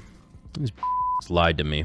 Brandon, does that mean we're talking about SURFSHARK? SURFSHARK was made by doctors. Cody, no. I just want to go to the aquarium. First off, SURFSHARK is a modern VPN designed for the user. SURFSHARK allows you to enjoy all the freedoms of the open internet safely and anonymously with no device limits. You mean I can watch Texas restricted content in Texas using SURFSHARK? Whatever do you mean, Cody? Like Netflix in other countries. In that case, we're allowed to say yes. You can't Texas and chill. What's the difference between jelly and jam, Eli? What, Brandon? You wouldn't get it. Wait, Cody, does that mean I can watch anime that might not be on other services? Yes. That also means I can search in complete privacy with no ads or trackers following your every move. With over 3,200 servers in 100 countries, it ensures that you'll find a server anywhere you go. And with no borders mode, not like that, it allows you to successfully use SURFSHARK even in restricted countries. Made by doctors. Cody. Let's say you're in China and you want to look at a website that's banned there. Well, you can with SURFSHARK. And there's nothing Winnie the Pooh can do to stop you. Oh, bother. You're a political prisoner. But not with SURFSHARK. Also, you get to unlock 15 of the largest countries in Netflix. That means USA and Japan anime. And they have a strict no logs policy, meaning that SURFSHARK doesn't keep any of your private data. You can use SURFSHARK on computers, phones, smart TVs, and more. It's one of the few forms of protection I actually practice. Go to surfshark.com/unsubscribe and use code unsubscribe at checkout to get 4 extra months of SURFSHARK VPN. If only we knew who made it. Made by a doctor. Thank God. That's right. Head over to surfshark.com/unsubscribe and get 4 months right now. Tell them Unsub sent you. They never do. You can't stop the signal, so to speak. Precisely. Yes, exactly. Speaking of which, Firefly reference. Maybe we'll bring them back. Maybe. Are they Googling Firefly now? No, it's auto and I just like this is called the auto and burglar. I'm like, They give it two names? Why is it always with two pictures, too? I want one. It's called the Burglar. It's the Auto and Burglar. Yeah, you use it in your car and on burglars. Oh, I was just literally. It's a Chicago special. Yeah, but dude breaks into my house. Welcome. I got one for each of you. Oh, yeah, that's fucking wild. Those are cool, and those were reasonably popular until 1934, and then they were immediately not sold. On that note, I had a Serbu Super Shorty that I just picked up, and I was going to make that my center console gun. It's about yay too long. That would have been great. Those are fun. It's a neat little gun. I did a backup gun match with a friend recently, where he used a Serbu Super Shorty, and I used a Thunder 5. No shit. Yeah, and it was like. Neither of these is a good idea. You'll get a kick out of this. We did a charity shoot for the local GOP a couple weeks ago, and it was a skeet shoot, or it was a skeet shoot, clay shoot. Yeah. And we knew, like, I'm not a clay shooter. I haven't done it. I'll do it once in a while for like a charity thing, but I don't practice. I'm not going to win. And our team it was all my shop guys came out. We just said, you know what, we're not going to place, and that's fine. We're just having fun, supporting the cause. We're just going to bring the most autistic shit Bring we your got. dumbest shotguns. I shot it with a USAS. Nice. We had a USAS, a Saiga 12, a Benelli M4. Like, these were not skeet guns. We just fucked around. Oh, yeah. A trench shotgun. Okay, yeah. Which actually is probably the best one of that and the M4. Yeah. Shoot guns. I'm like, what the fuck? What the fuck? This is all this crazy shit. I have no idea. Oh, yeah. So, but going back to just really quick, favorite YouTuber, though? No. Watching guns, like, who did you watch? You like, hey, here's this. Or what was that next generation where you were like, oh, here's a different style of the same content, but I really enjoy watching this individual. Honestly, I'm kind of with Brandon. I don't watch a lot of GunTube, and I kind of never have. These days, I'm just too busy. Yeah, trust me. I do a lot of filming and a lot of research and a lot of editing, and I just don't have a lot of time for watching other people's content, which sucks because there is cool stuff out there that I would like to be able to. Like, I haven't read a fiction book in like 10 years. Yeah, because I just don't have time. It's the fear also. A lot of times, and content creators will talk about this. It is, I don't want to have this idea pushed on me, or I don't want to steal this guy's idea, so I won't watch it just in case, and I get my interpretation of how I want to present this. So you won't watch people's content because mine of is that. much lazier. I just don't care. Oh, trust me, I'm worst at watching anything. Because, well, I mean, it is serious where, if you make your hobby your job, it ceases to be a hobby. So, like, when I've been doing gun shit all day, the last thing I want to do is go sit and, like, turn on my fucking smart TV and sit on the couch and watch more shit of what I already did all day. I'm weird in that way, in that I do this day in, day out, and I have not burned out on it. Really? Yeah. I still love doing it. There's don't a get me word wrong, for that, my friend. Probably a couple. I still love it. So the problem that I've run into is one of like mental damage from grinding it for so long, which is that I have a very hard time relaxing or taking a vacation. Like, I can't sit on a beach and drink a margarita. It just 5 minutes in, I'm antsy, I'm bored. Like, this is unproductive. No, I got to do something. 2 days in, I'm like having a panic attack. Yeah, like, yeah, I exactly. Need that's that's us. Like, we did that a couple months ago. Like, I got a nice beach house for everyone to come hang out at, and I got it for 7 days so my family could stay there and shit. But like, we all got together and we're like, we can only be there for like 2 days max, because we were all at the same time. We're just like, I gotta work. Like, I gotta do the thing. It was great 2 days. It was fucking awesome. You'll appreciate this, and you'll actually get the reference. Years ago, actually it was like 5 years ago now, my wife really wanted to find something that the two of us could do together without me turning it into work. Because normally, like, if we go anywhere, I'm gonna like, oh, did you know they had the blah, blah, blah, blah. I'm gonna go off and need to film something. Or I think I know where you're going with this. And so for Christmas, she got us scuba diving lessons. Yep. The spearfishing. No. Oh, no, it's better than that in several ways. Oh, yeah. Oh, okay. So this was a surprise to me. Like, I know her motivation now, but I didn't know it at the time. I was just like, oh, the coolest presents are always the one that's just an envelope. There were guns in the ocean. sort of. I open it up and she's sitting there thinking like, this is going to be something fun we can do to relax. It won't be work. I open it up, I'm like, scuba diving lesson. Did you know the Russians had an underwater rifle? The APS? Yes. Yeah. And the Germans had one, and there's some bit. And she was like, oh, Jesus. And what makes it better is that now, about 5 years on, we have actually started a second channel entirely dedicated to scuba diving. No shit. Yeah. No shit, that actually turned into a completely... Yes, I've now literally turned her thing we can do that I won't turn into work into a legitimate second piece of work. Do you want to share the channel? Deep Dive with Ian. Nice. Yeah. Deep Dive with Ian? So we ran it. Also, it's been fuck going... getting in water. Deep diving sounds fucking terrifying to me. Oh, deep caving, sorry. Like, oh, God. Snorkeling, I can do that. I'm not doing caving. It's just there's a certain... I get so low pressure. So we ran it. Me and Eli have that Mexican bone density where water's not our best friend. Yeah. We ran the channel for a number of months just to get some content in it before we announced it anywhere. And I've mentioned it once or twice on Forgotten Weapons. Right now, it's one video every 2 weeks. I think at the beginning of next year, we're going to bump it to one per week, and then it'll just live there. I've seen some of your content. You posted to Instagram a while back, like the harpoon fishing. Yeah. Like that shit seems pretty cool. It was very cool. Yeah. It's neat. Where'd you guys go? That was Pensacola.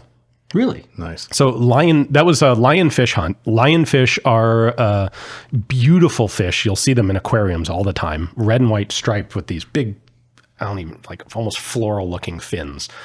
They live in the Indo-Pacific, and the spines are venomous. Not lethal, but they'll hurt. Fuck you up, right? Oh yeah. Yeah. They will, especially if you get stung 90 feet underwater and you don't react well, like you'd better be able to keep calm and collected. But they have no defense mechanism. That is their defense mechanism against other fish. And they came over to the Caribbean probably in ballast on a freighter and absolutely took over. They're invasive as hell. They will eat a third of their body weight every day. Holy shit. They obliterate reef systems.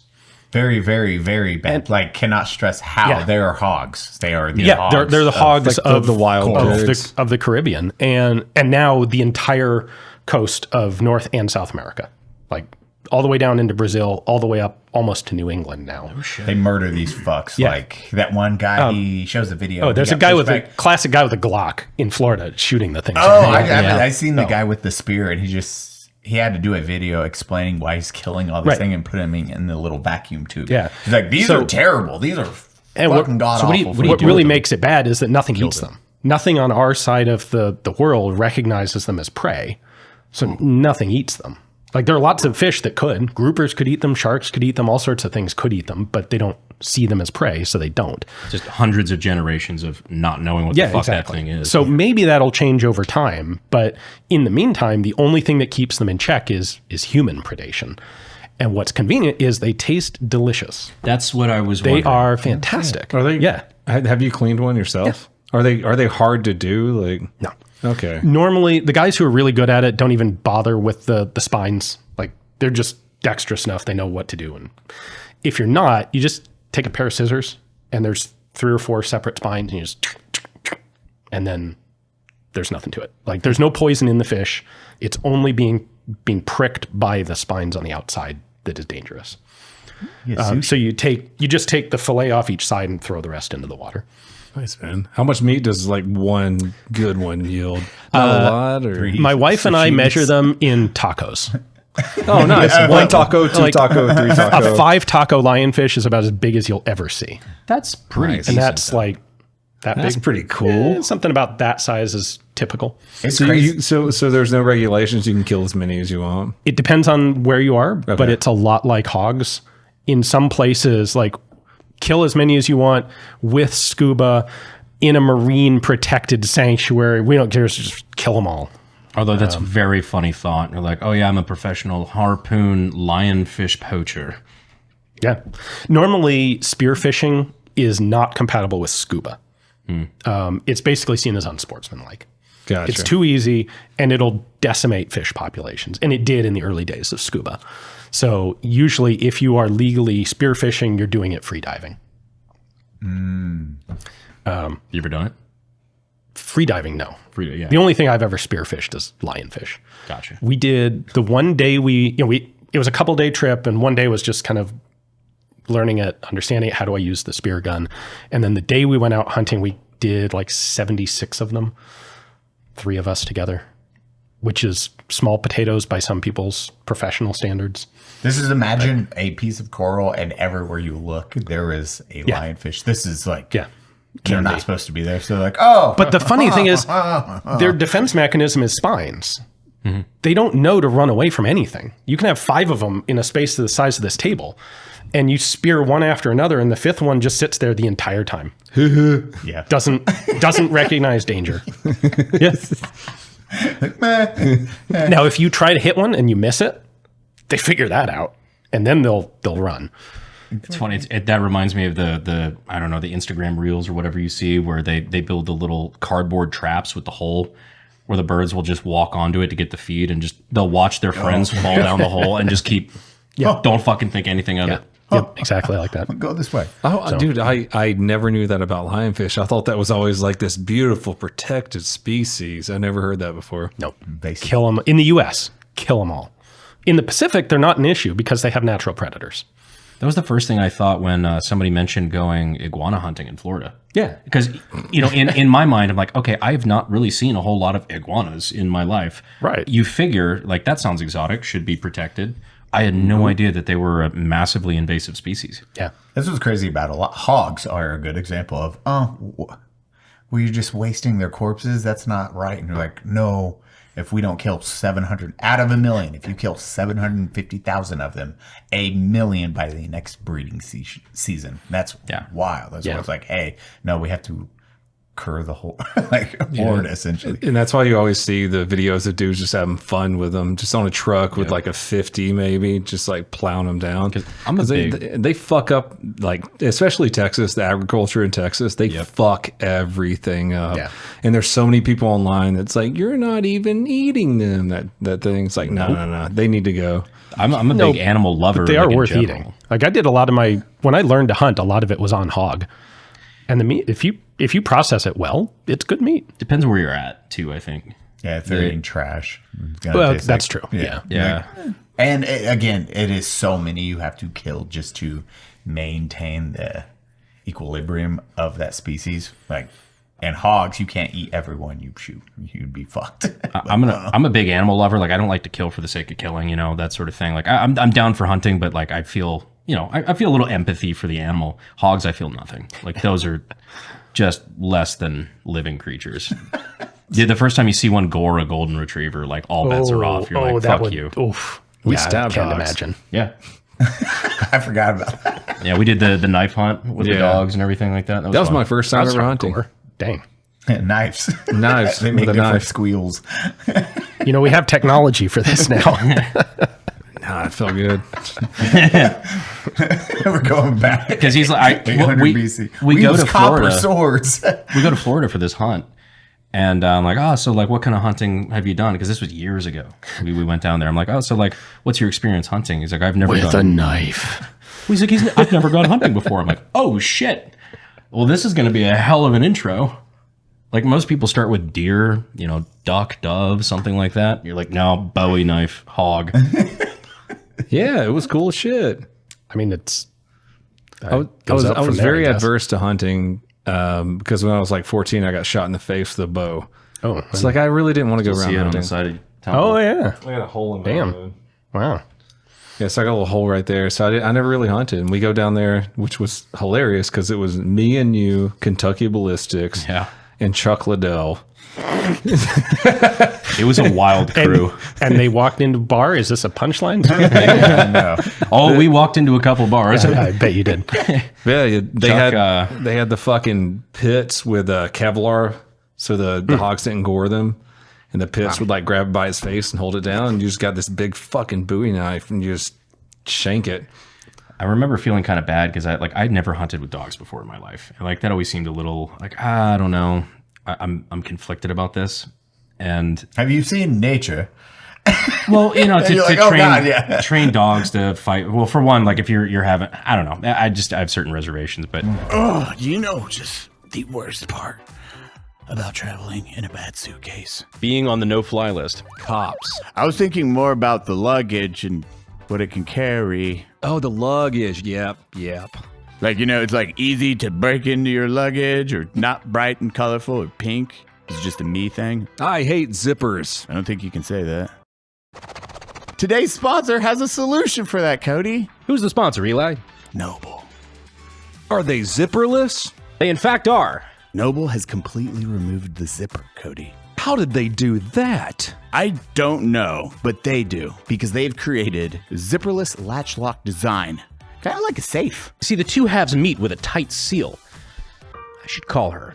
Most people don't even know this, but like a ballpoint pen can pierce most zippers on like travel backpacks and stuff like that. NOBL is the safest luggage out there. It has a latch lock so that no one can get into your bag. And now you don't have to sit in the floor to charge your phone. They have built-in charging ports in the bag. Over 500,000 suitcases have been sold, and they're the highest rated in the category. Over 12,000 flight attendants and pilots already swear by NOBL. Every suitcase comes with a 100-day money-back guarantee and free 3-day express shipping. And did we mention it has a lifetime warranty? No, we didn't. But it does. NOBL gives you real travel peace of mind. Security, design, and convenience all in one. And for a limited time, NOBL is having its biggest sale ever. Head over to nobletravel.com to get up to 58% off your entire order. That's NOBLtravel.com for up to 58% off your entire purchase. After you purchase, they're going to ask where you heard about them. Please support our show and tell them we sent you. And then I watched one of these dogs get fucking tossed like 15 feet by this pig. And I'm new to this world. I'm like, oh shit, like, is the dog okay? Dog smacks the ground, rolls, gets up, and it's just like, he's having the best fucking day of his life. Like, this is what they're made for, and they love it. And Chuck Liddell is like, I recognize that. Yeah, exactly, yeah. The dog was Chuck Liddell. Chuck came running on all fours. They both pant the same. You guys all went first. And then I ended up with the biggest goddamn pig ever. When they got your pig, because like that took a minute for you to kill it, because it was a big fucker. I was hitting it right where it should have been. Like, I know where a heart is, and I'm just digging and just like fucking just stabbing this thing. It's a hell of a sound. I'm pretty happy to just stick with a rifle, I think. Well, see, that was the thing when they butchered his pig. They were like, they recognized it. They were like, we knew this was on property. Like, he was a mean fucker. So they have these cartilage plates on their shoulders, and they peeled the plate out. It had healed up buckshot in it, where people would try to take this fucker down with a shotgun. It had other pigs' tusks in it, like buckshot. Jeez. Like, it had tons of shit in it. Wow. Pigs, dude. That was the first time it was flying in a little helicopter shooting one. I was like, maybe I'm missing, because it was a big one just charging. Dot, dot, dot, dot. I'm probably missing because it's not falling. I aim up just a smidge. I'm like, maybe, I don't know. Let's figure it out. Boom. I see dirt. I'm like, I'm hitting this motherfucker in the side, and it is just sprinting. I was like, okay, let's aim a little forward. It dropped, but they will eat. And that was a 7.62. That was a AK round. Yeah. No, 7.62 by 39. Yeah. And I was like, and it was just full charging, 8, 10, 15 rounds aimed up. Seen the dirt kicked up, readjusted. That was the only thing that put it down. Yeah, shit. Those their little armor plates, like armor plates here, and they have their like bone armor plates here. Yeah, it's fucking just nasty. Eat bullets all day long. Like, So with your so you don't watch gun YouTube. What would you watch if you actually, or are you like, I just work? I like my work. Yeah. No shit. I don't know. So it's 24/7. Yeah, pretty much. Yeah. What do you do for fun other than make your scuba more work? That is your fun time, which is now also work. Occasionally I do other stuff, but it's usually going to be like history oriented in some way, because that's what interests me. No shit. A couple friends and I went to East Falkland and hiked the British paratrooper Yomp across East Falkland a couple years ago. Like, that was a vacation. That was fun. Cool. Yeah. You do seem to be traveled, like, as far as 60 miles, 100 kilometers. You guys hiked the whole thing? Yeah, we rucked it. That's why when he said that's my vacation, I was like, how many miles was giving like 60 miles. Yeah. It's like you seem to get across Europe all over the place, like just going to a bunch of like historically significant places. I have, yeah. I've worked up some really good relationships with a bunch of collectors and organizations in Europe. You know, we have a tremendous number of cool guns here, but there's a lot of stuff that just doesn't exist here, and it does exist in Europe. And so I spend time in both places. I'm actually not sure the answer to this. Have you been to the Zastava factory? No, I have not. Damn. I've been to HS Product a couple times in Croatia, but I have not actually been to Serbia yet. I know that kind of their claim to fame is, and maybe this is true, but I heard it was true, that they still have from the war in the 90s, they still have a crater in the campus of their factory. Oh, I totally believe that. Yeah. I don't know for sure, but that's 1,000% plausible. So historically, the breakup of Yugoslavia was not exactly peaceful. And so the Zastava arms factory is in Serbia, and they apparently were being shelled during that time. And there's a giant fucking crater that's still in the campus of that arms factory, where you get like Zastava, like M70s, M77s, whatever, like those AK variants in the States. They're still made in Serbia at that factory. No shit. Yeah. That's fucking wild. So with that, what would be your dream museum or gun library to check out or do a video on? Right now, probably the one at the top of my list is the German Army Technical Museum in a town called Koblenz in Germany. And I've actually tried making some contacts there, and there seems like there's German government bureaucracy that it's probably not going to really work well, but it is an amazing collection with a ton of weird, interesting World War II stuff, German and other. Why do you think they're giving you pushback on that? Because they're a government. Okay. Because I want to go into the back rooms of a German military small arms facility and play with stuff. And, you know, das is not possible. We should talk to some guys about that. I know, that's how I'm like, I'd rather just hear like, hey, here's my 1, 2, and 3, and then we can see what is possible from those 1, 2, and 3s. The thing with collections like that, so first off, with museums, it's irrelevant to me what's on display at the museum, because I'm not going to be able to film it, because they're not going to disassemble the museum display for me to come in and do video. And museums usually display the most common stuff. They're going to display the things that people will recognize. You go into the U.S. Marine Corps Museum, you want to see M16s, M60s, M1 Garands, 1911s. You don't necessarily want to, like, no one's going to recognize the McLean gun that they've got in the back. That is the original predecessor to the Lewis. Only 2 ever existed. It looks like a sci-fi prop, and it doesn't really work. Now I'm pulling out my fucking phone. But they've got one. What's it called? McLean. McClean. McLean. Rifle? That's the stuff that I'm going to go to. Yeah. Yeah. Right? What the fuck? Yeah. Yeah, that's that steampunk shit I like from the turn of the century. That's fucking crazy. What the fuck? Yeah. Q. Add more parts. More parts. Yeah. What? So for example, the U.S. Marine Corps Museum has or had one of those. More springs. That's what I want to go film. So I have to get into the back of a museum. And depending on who owns it, there's going to be various regulations. If it's a military facility, there's usually very formal, strict regulations on how, you need a security clearance or you need some sort of permission from somebody. And so these always basically come down to personal connections.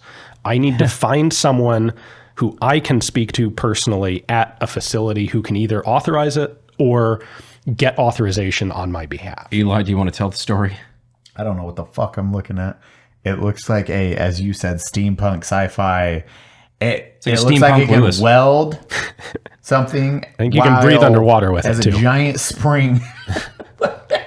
But you can see the magazine on there. You can see the origin of a few of the little bits. Yeah. Dude, that's wild. That looks like something straight out of BioShock. Yes. Yeah. But Eli, do you want to tell a story about fucking Ethan, habitually fat? On which one? Access to a museum. Which move? Oh, actually the yeah. I think there was what was that? That was in Oklahoma. Fort Sill. Fort Sill. That was the guy's having an issue. They had clearance to go to this museum that is open to the public. And they're like, okay, hey, can we get on base? He cleared it with everyone weeks in advance, and then they Three get there. people fly in from 3 different places to make this happen. This is also habitual line crosser, right? Who military? You have Nick, prior military, and Finn. And Finn, camera guy. But like all 3, okay, it's been cleared. Cool. Everything's good to go. You're allowed on base and you can film this. So day of, what happens is, hey, we are landing. We show up. Oh, no, we can't do that. It's like, well, why not? Well, we need to get JAG involved. Why? Well, you have a whole bunch of followers. So what? Well, this could look bad on us. Wait, we didn't think anyone was going to actually watch you. Yeah, it was like, oh, well, you have a bunch of followers, so now you could actually damage our reputation. So you cannot be seen doing this. And then they pulled it. Yeah, and the military guys that would make the military look good, the dudes who were in or are in at the moment, which is fucking wild. This will look good. This is great PR. This is great everything if you let this happen. And then no. I had a gun factory that I arranged a very similar sort of thing. Like, I'm going to go and I'm going to spend 3 days filming, and I'm going to get all sorts of cool content about this company's old, cool, like, you guys would love them. Brandon would love them. Yeah, you're the gun guy. Yeah. And I flew there and I got in and I'm like, all right, so where should I set up? And they're like, set up for what? I'm like, for filming. And they're like, oh, that's not possible. And I'm like, what? Like, why am I here? And I flew home. I've had that happen once. Holy shit, you actually flew there and then they were like, oh, no, we can't. And it ended, yeah. I mean, and they're like, oh, no, you can't film anything. So the guys I'm like, actually, what? They were turned away at the gate. I knew nothing about this other than Nick. I called Nick. I was like, hey, how goes filming? And he was like, funny story about that. Yeah, we got turned away, but we have a solution. We're driving an hour down south. We'll film there. There's a museum, blah, blah, blah. I was like, oh, fucking hold the fuck on. Let me make a call. And thankfully, we have great relationships with like the highest people in the military. And I just told them the situation. I was like, hey, this is stupid as fuck. And they agreed. They called, and instantly Nick's like, they are allowing us back on base and giving us personal tour. I don't know what happened. I was like, yeah, I needed that connection, and I didn't have it. So. That connection is very helpful because they seen the big picture. It's like, this just looks good. Like across the board, this looks way better than, hey, we just turned these people away. Yeah. Because the people that turned you away, when you got there, does not look good on them. I have a very adversarial, well, I don't think they know it, but I have a very adversarial relationship with them now. Yeah. We can cut this part from the podcast, but who was it? I'll tell you later when we're off camera. I want to go back there, and the content's too good for me to just burn a bridge. To burn it. Yeah. So I don't want to say who it is, but I've only had that happen once. What did they think they were doing? I have no idea. I honestly don't know. I think part of it was the people who were making the decisions, or the people with the authority at that point were mid-level managerial sorts who didn't really like guns and they didn't know who I was, what I was doing, and didn't care. And like, I think it was the employee handbook says I'm not supposed to. Right. And what do I have to gain from taking a risk on anything? If it'd been upper management, they would have looked at it and went, the chances are pretty good that our PR is going to come out better as a result of this. But you get down to the mid-level where it's like, if this turns out great, my boss gets credit. Yeah. And if it turns out terrible, I get fired. So, no. Nothing. That's most of the government, frankly. I was going to say, I was like, that is as government as it gets. So it's like, no, I don't want to take, nope, this is not worth the risk. I'm going to play it safe, get JAG involved. But honestly, what's so fantastic now is I've been doing this long enough and I've built enough of a reputation that most of the museum and gun people that I work with know who I am now. Like, and they've seen some of the work I've done. And they're willing to hand me a one-off prototype. And they're like, just don't break it, please. And you really don't go after people. Like, you don't do hit pieces. No. Like, I mean, when does that start? The closest thing one of the things I love is the vast majority of the work I do is with companies and designers who are dead and out of business. Yeah. Like, I don't have to worry about offending Paul Mauser because he's dead.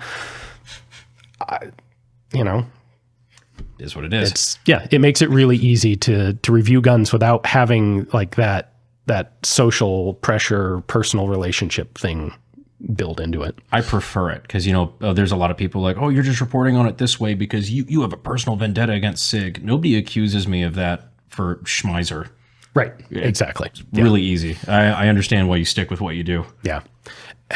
And I've had some that are tough. Like a good example is Full Conceal. Do you remember them? I remember them. I did not. I actually have a video coming on a Full Conceal. I bought it. Now that they're a forgotten weapon? Right, almost immediately when they went out of business, I bought one. What is this? It's a folding Glock.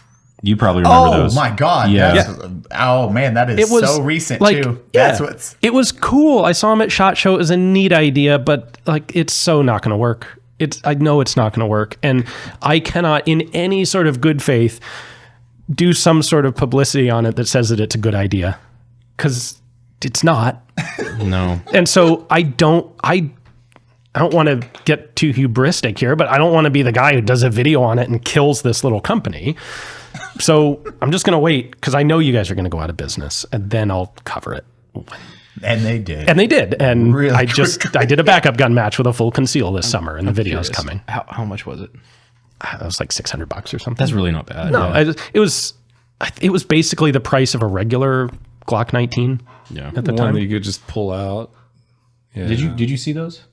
Like you said the folding Glock? Yeah, that's what I'm saying. It's like it's kind of the same price as one you could just pull out of your waistband. The crazy part was they're less concealable than a Glock in a good holster. Right. It's like, oh yeah, you just put it in your pocket. Yeah, it was like intended for cargo pants pockets. Yeah. Because you can just drop it in there when you wouldn't maybe take the time to put on a holster. So when you're being the sheepdog that everybody doesn't recognize as the gray man, where you're wearing your Black Rifle Coffee t-shirt, your 511 tactical pants, and your Solomons with a high and tight and Oakley shades. I mean, nobody knows you have a gun. To be fair, no one's going to expect that the gun's that blocky thing in the cargo pants pocket. Fair enough. Well, I mean, it's kind of a similar concept as like the FM9s and just like the folding, the B&T, stuff like that. I think they're really cool. I like them. Yeah.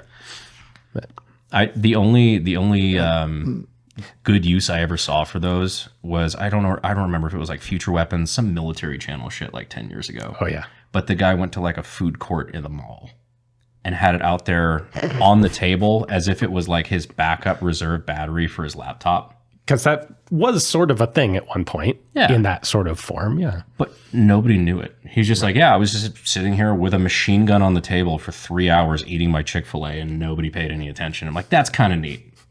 But I don't know if there's a purpose. Fuck would you ever? Yeah, exactly. When would you ever fucking need that? You know what we're talking about, right? The little, like the square, like the fold-out machine guns, like submachine guns. Doesn't Kevin have one? Yeah, he did actually have one of the prototypes. I'm blanking on exactly what it was, but it was one of like 9 that was made. Yeah. It was. Yeah, someone like found all of those and discovered they were transferable still. Really? It was the FMBG9, FMG9, something. Yeah. It was one of those folding guns. Like, I think they just were sitting in some collection or some company stockroom or something. So the thing with Valmet was Valmet as a company they convinced the Finnish army, like, we should try this stamped thing because it'll be cheaper and you'll pay less for your guns. And the Finnish army was like, oh, pay less. We like the sound of that. Okay, give it a try. Ian, when was this? 76. Okay. 1970s. Because they started developing it a little bit earlier. They actually... How deep do you want me to get into this? Go for it. Yeah, I'm fucking here because I don't actually know a lot about this. We're having a master class on this right now. So here is, and by the way, I know this because I am currently working on a book on Finnish small arms, including development of Finnish AKs. What's the name of it? It is called Forged in Snow, and it is currently on Kickstarter. It's a really good name, actually. It's a super cool looking cover with it. Yeah. Oh yeah. Yeah, I spent some time on that. Yeah, that's really good. But yeah, it covers. Where can we find links to this? Because I would like to buy one. Kickstarter. I can give you the link. We'll put it down below. Yeah. That'd be awesome. Would love to do that. So I will be clicking the links in the description and in the pinned comment of this episode. Thank you. Because I would really like to see that. So it's not just AKs, it covers Finnish manufactured military small arms. So 1918 through basically present day. But of course, the AK is a big part of that.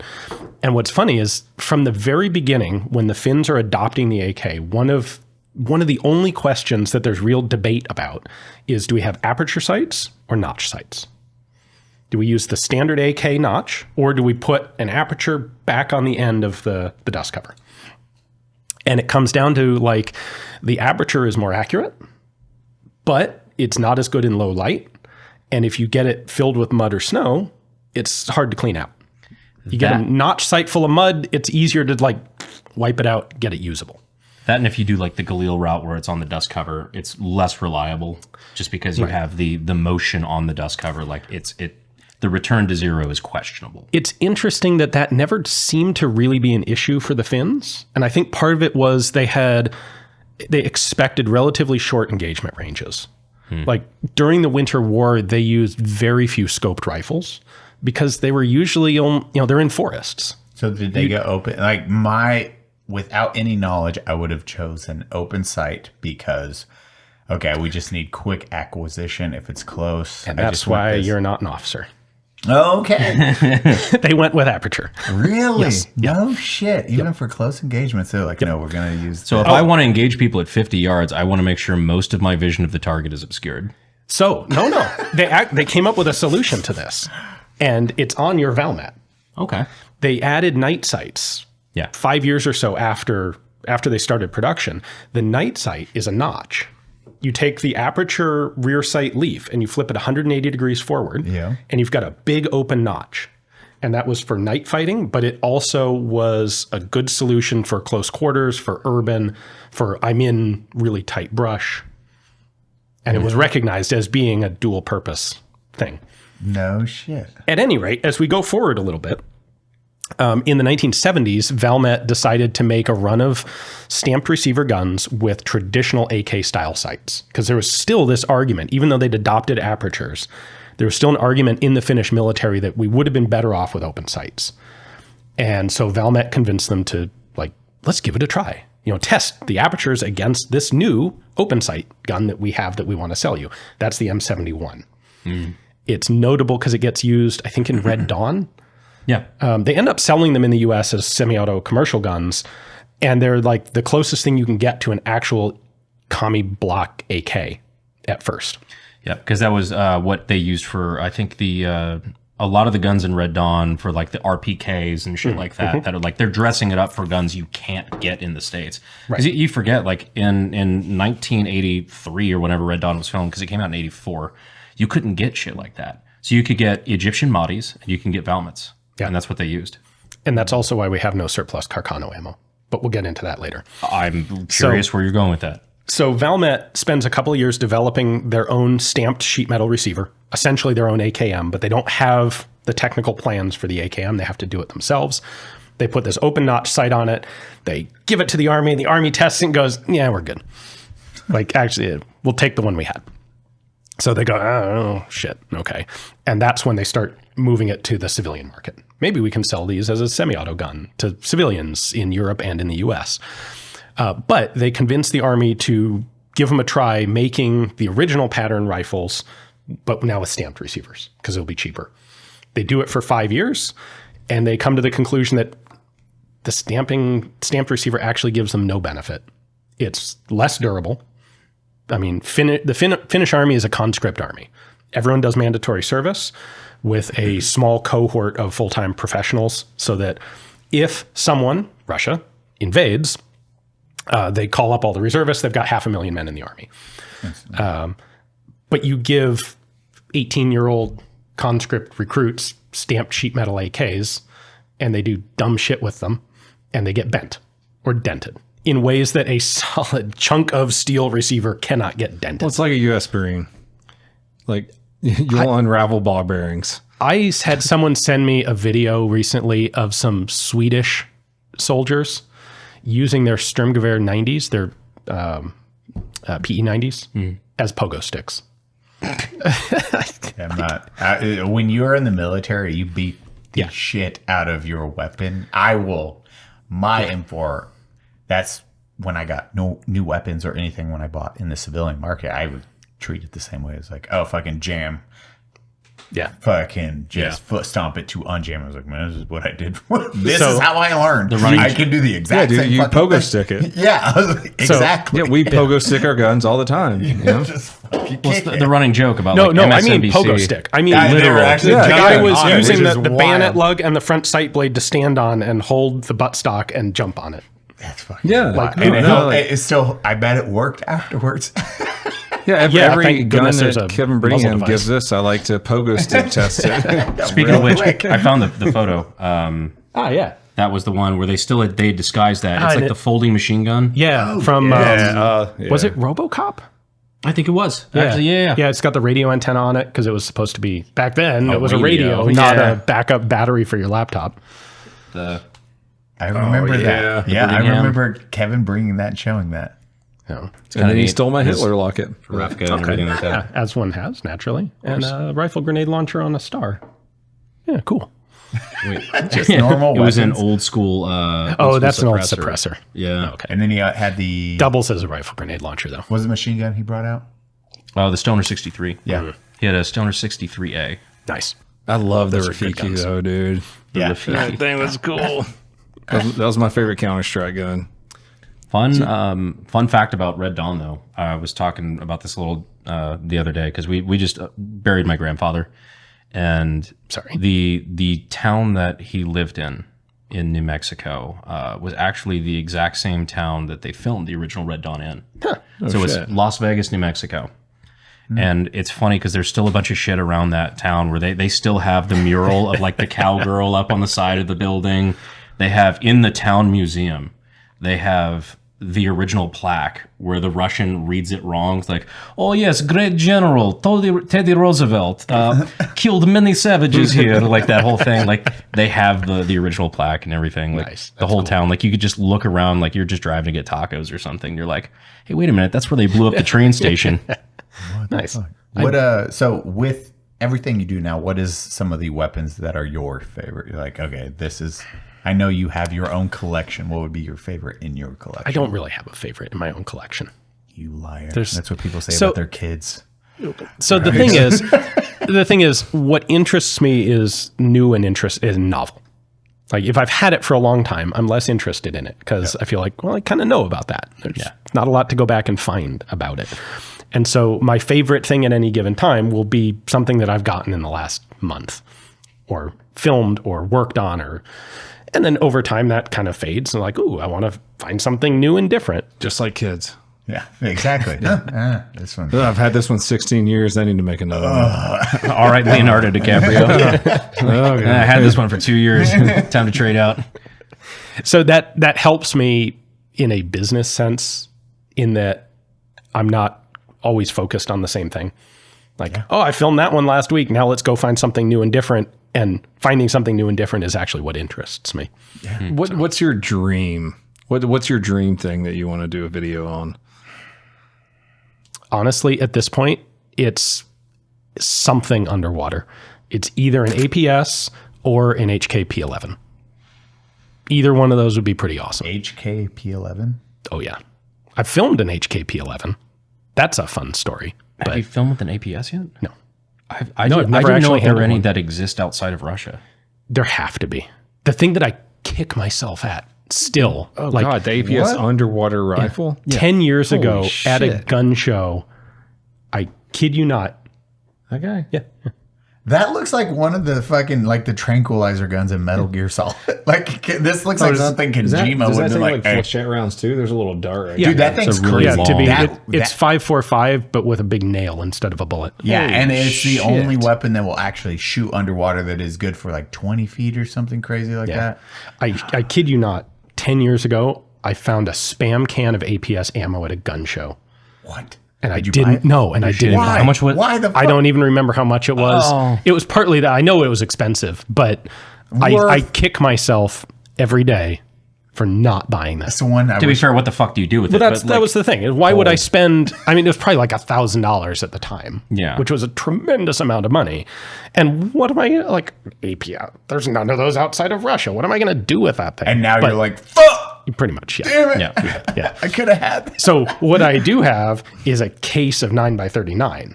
Because when that came in, I remember the APS ammo. And I'm like, I don't have a gun. I don't know if they're ever going to come out with a gun. I'm buying a case of that ammo. And then 9x39 very quickly went from like 80 cents a round to like $5. So it was one batch that someone imported. Yeah. And that was it. Was it the Wolf stuff? Yeah.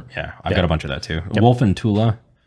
And then I've got like a couple like the SP6, SP5. Oh, that's cool. I only have a couple because, they're fucking expensive. Yeah. That's a fucking wild looking. It's the underwater pistol. It's a Derringer, essentially. It has a removable barrel cluster of 5 shots. And they're all pre-sealed so that they're waterproof. They make above water and below water barrel clusters with different projectiles. That is so German. Oh, yeah. And the Germans will not tell you anything about them because they are still secret. Very secret. Dude, I so secret they make them on DeviantArt. And so secret that they're in HK's own book about HK. But HK won't say anything. And I asked an HK guy if I could get one. And he didn't just say, like, no, I can't let you see one. He said, oh, it's not possible. You can't film one of those. Like, that's secret. It's not possible in this very Germanic mindset. And that American Psycho.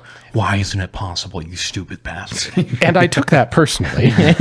And 6 weeks later, published a video on a P7. Nice. So, or a P11. Well, yeah. Yeah. Well, the FAMAS, what you were saying about the FAMAS is what was wild to me. You want to say that again in front of a microphone?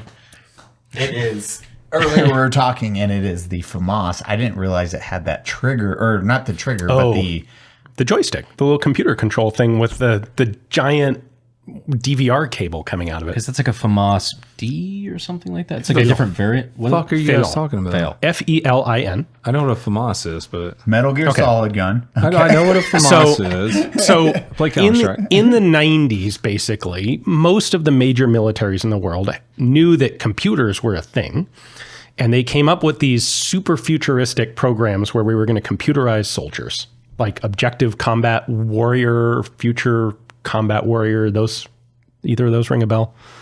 Future Combat Warrior. Like, you're going to have a little flip down transparent display screen and a little computer that shows you where all your squad buddies are, and you can look at your gun in the screen or your buddies, all that stuff. What was like the HK weapon, that massive one that we were going to do? What's the big one with like the OICW?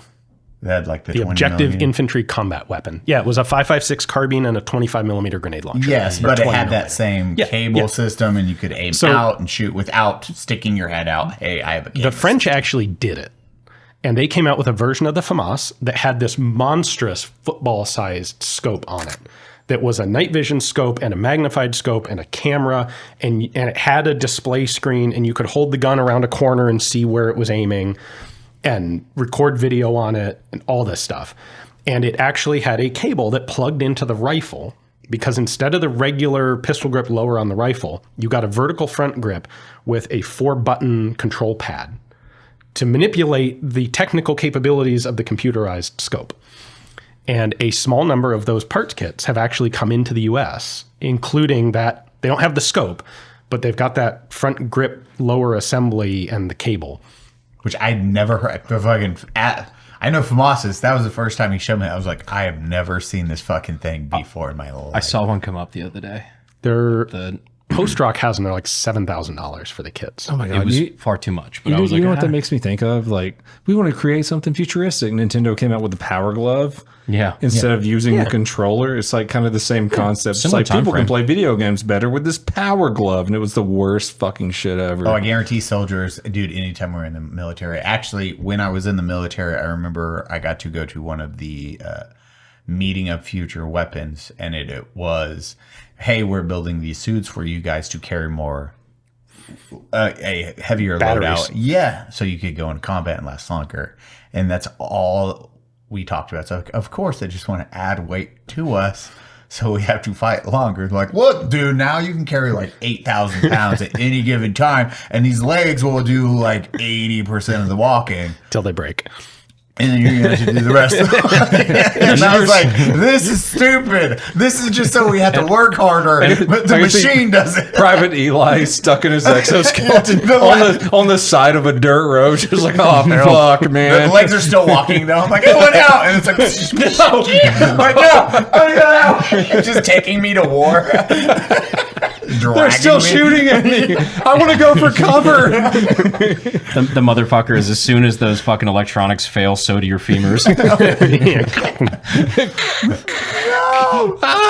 Dude, it was one of those heavy ass cables coming from the FAMAS. I was like, that is one of those big cables. That is a heavy platform that this future soldier is going to have to carry into combat in given time. So what's neat about it is, in order to do that, they had to come up with a way to mount a scope on a FAMAS, which the FAMAS was one of those, it was in that generation of rifles. It was developed before optics were a universal sort of thing. Yep.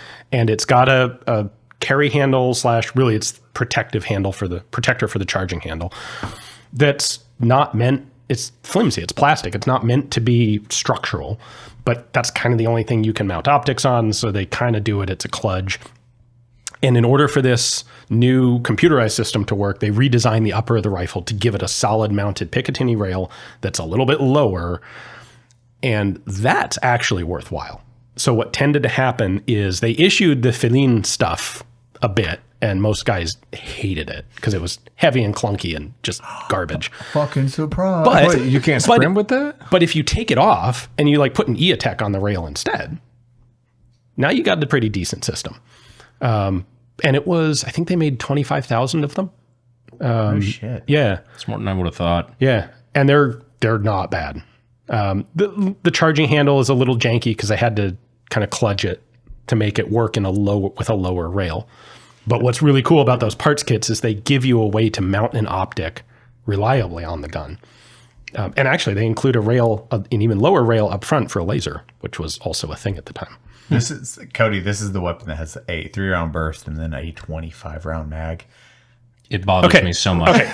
I know you have a defense of this. No. I don't have a defense. I have an explanation in two phases. So first off, fuck you. 25 rounds is the most you can put in a 5.56 magazine without curving it.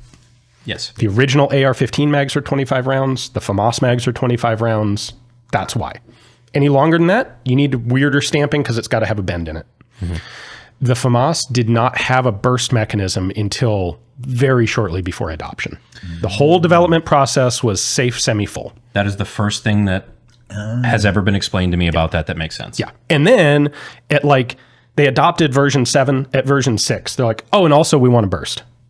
And 2 rounds is too few and 4 rounds is too much. 3-round burst is the thing. Put in a 3-round burst. And that's where it came from. I think 2 is pretty cool.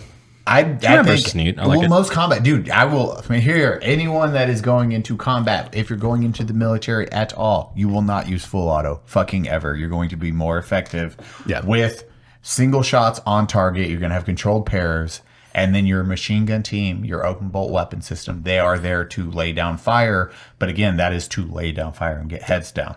It is not. I'm using unfortunately 3-round burst and then doing a control group at 300 yards. It just never fucking happened. Yeah. That's why in Vietnam they went from full auto to 3-round burst, right? It went from a full auto weapon platform for the M16 to 3-round burst because I don't know why they incorporated the burst ratchet. Exactly. Yeah. So this is, from what we were told, is because the massive waste of that makes sense. Ammunition and missing during Vietnam. We were just spraying because shit. Trust me, I did that in combat. I put on 3-round burst and just let them fly because I was like, I'm going to die. So I need to get as many bullets down there as possible. Oh shit, I just got to get their head down. So you just and then reload. My problem with the FAMAS was always that you have a 25. Well, you developed a weapon system that's completely independent of like Stanag magazines, where you have a 3-round burst and a magazine that holds an indivisible amount by 3. Yeah. Which that was always kind of my motherfuck with it. And I've heard people cope on the internet. They're like, no. You wanted to know you were out of ammo because no, that's all crap. It's so bullshit. It's total crap. It fucked with me so much. That was the first thing that the burst ratchet came later. I'm like, got that it. Makes sense. Now, that tracks. There's a Stanag mag version of the FAMAS, right? I knew one existed. I've never seen them. Yeah. So the Navy bought tens of thousands of them. The French Navy did. It's the G2. The standard pattern is the F1. There was a G1 and then a G2 was the Navy version. You said the Navy bought them, and I thought our Navy for a moment. I'm like, no, sadly. They're even gayer than I thought. You can recognize them because they're the FAMASas that have the full hand trigger guard. Interesting. Okay. Oh, yeah, I forgot that was a thing. And they look fucking stupid as shit. So the thing is, in the 60s and, well, in the 70s, France was not part of NATO's military integration. They were in NATO. Right. But what had happened was... yeah. Yep. Yeah, that's that full fucking thing. Yep. Yeah. So the FAMAS magazine doesn't have a hold open tab. So it's like a 1/4 inch shorter than STANAG, which is why you just can't adapt a FAMAS receiver to STANAG mags. It's too short. Right. In the 50s? God, I ought to know the history a little better than this. But essentially, de Gaulle was presented with the idea that under NATO, French troops would be subordinate to U.S. military command. And he wasn't a fan of that and said, how about, here's my counter offer, we're leaving. So they left the military integration, which means when they developed the FAMAS, they're not STANAG. They just made the magazine that they wanted, and that was it. In the 90s, things had changed a bit. They wanted to sell the FAMAS on the export market. That's where the G2 comes from. The export market is obviously going to require STANAG mags. They want to sell it to anyone else in Europe. And at that point, the French Navy needed some new guns anyway. And so they bought that model. So is it similar to kind of like the Steyr AUG? Yeah. Where they just like developed the STANAG after that? And like, exactly. Yep. I am unfortunately have a Steyr AUG that doesn't take STANAG mags. Mine I intentionally... have the waffle mags. I'm like, oh, these are so expensive. I got 1, 2. That's good enough for me. I intentionally got one that wasn't STANAG because I love that like 42 rounder. Oh, yeah. So it's neat. Yeah, it's cool. Yeah. When they had an option like that, you've got to get it because STANAG's boring and normal. Yeah, it's like I've got, how many guns do I have that take STANAG mags? Right. I want them. Weird shit. Yeah. I love the FAMAS. I know it's a piece of shit. No, you don't because it's not. Oh, sorry. Sorry.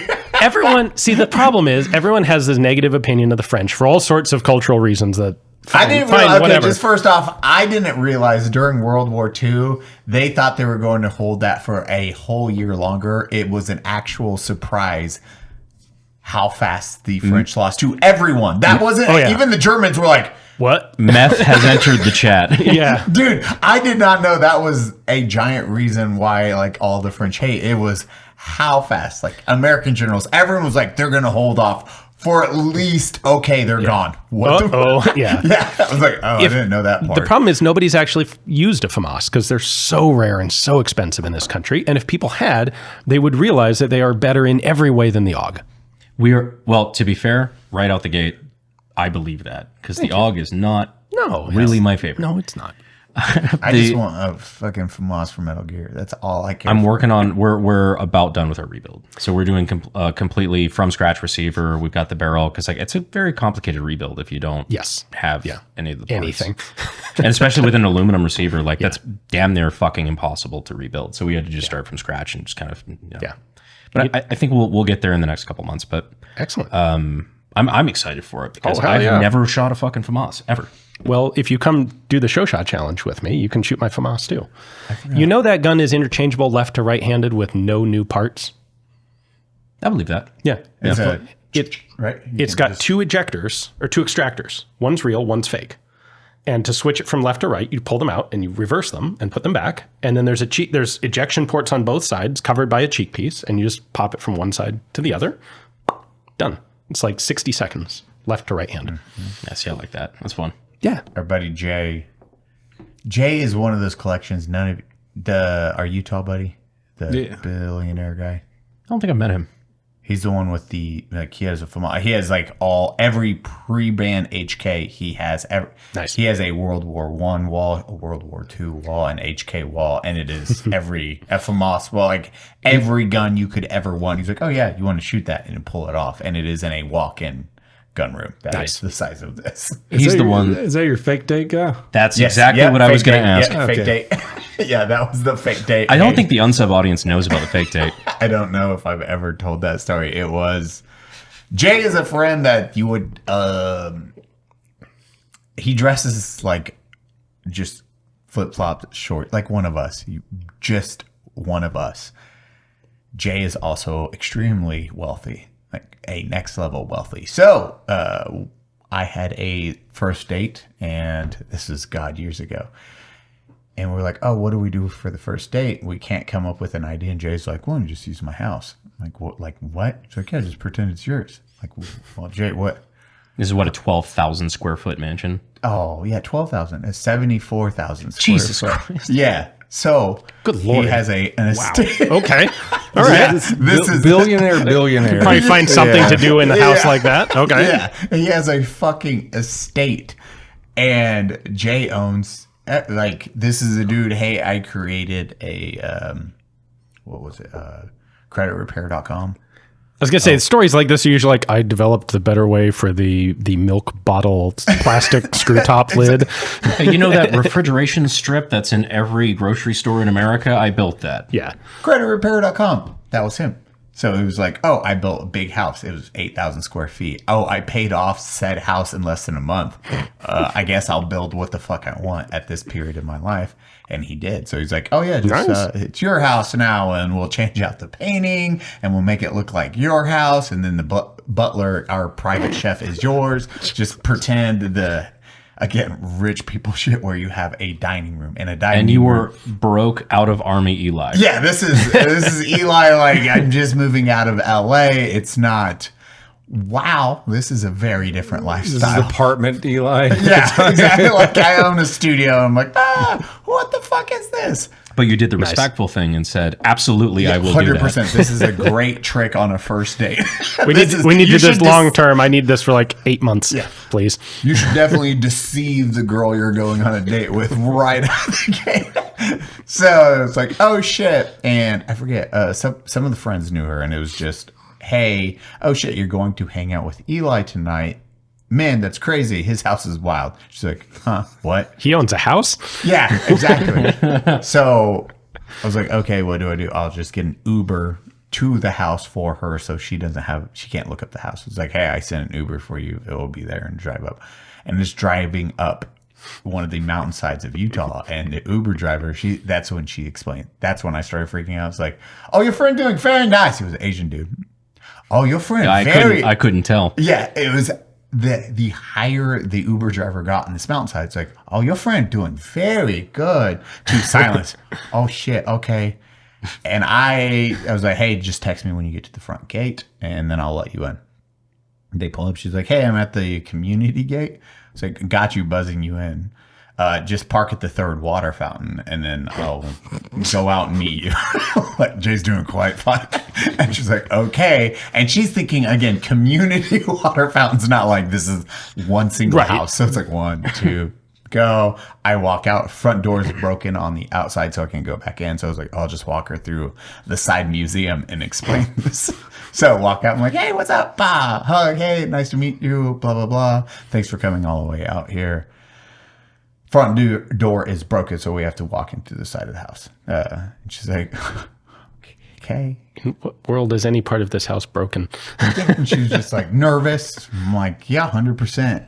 Walk her in. I was like, oh yeah, this is my side museum. You have to fuck around and say like, oh yeah, sorry, the Sultan broke it last week. Yeah. Walk in, and Jay has literal side museum. It is a fucking, like, walking, like, glass samurai armor, everything. So you're walking through and you're like, oh yeah, fucking do you need a drink? And she's like, yeah.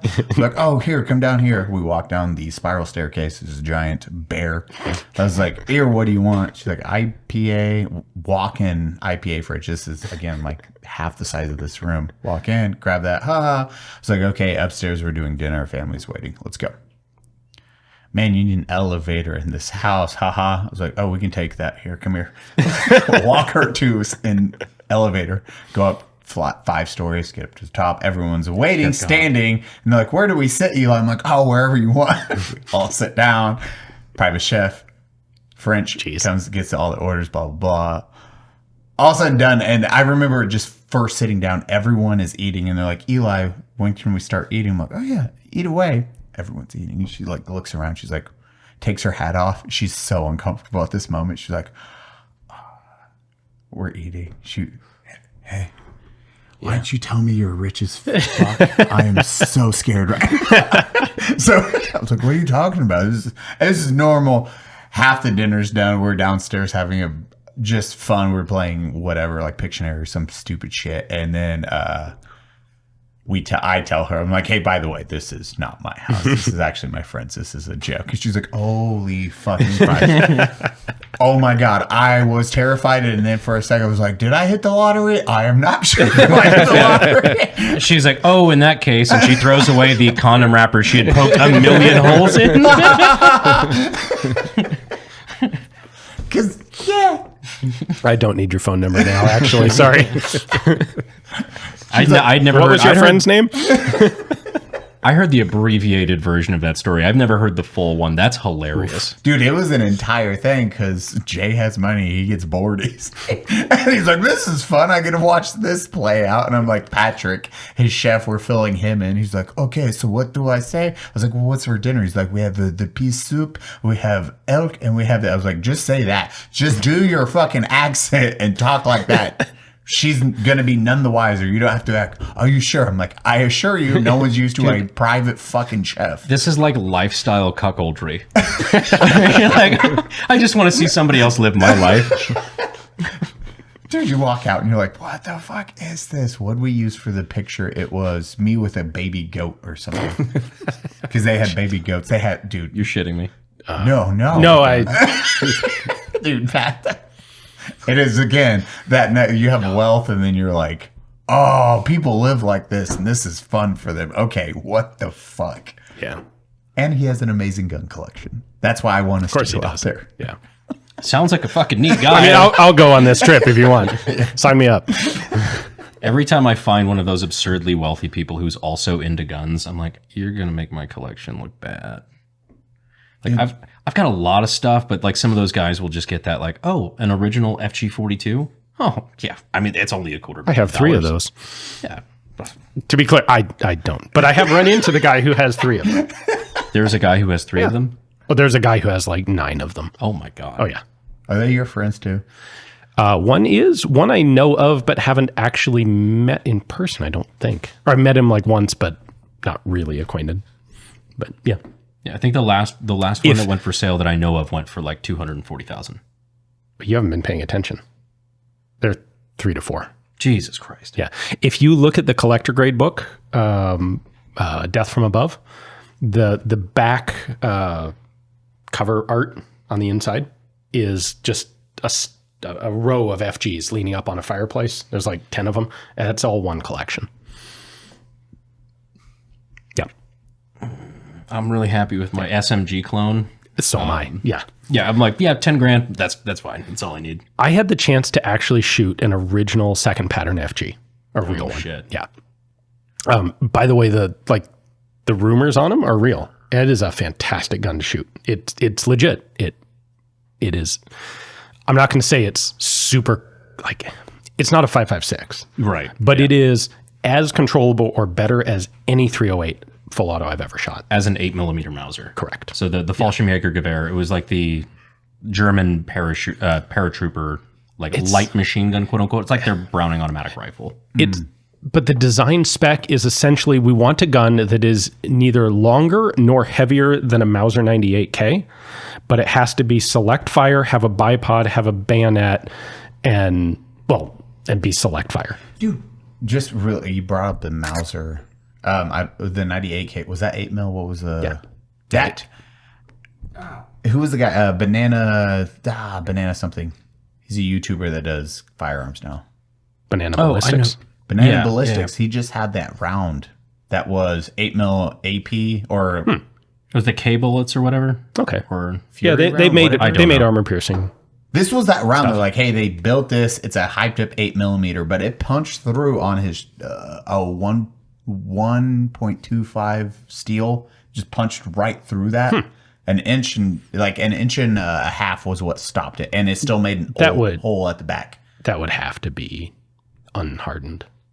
This was, dude, tungsten round. This was World War II. And he meant like the steel, like the plate that it was punching through. Yeah, that's the thing. This was Very, That's very impressive. because the round was going 3,000 feet per second, and this is through a Mauser 98. Like he shot the first round, he's like, "Holy fuck!" And he says it. He has to actually bleep because he doesn't curse.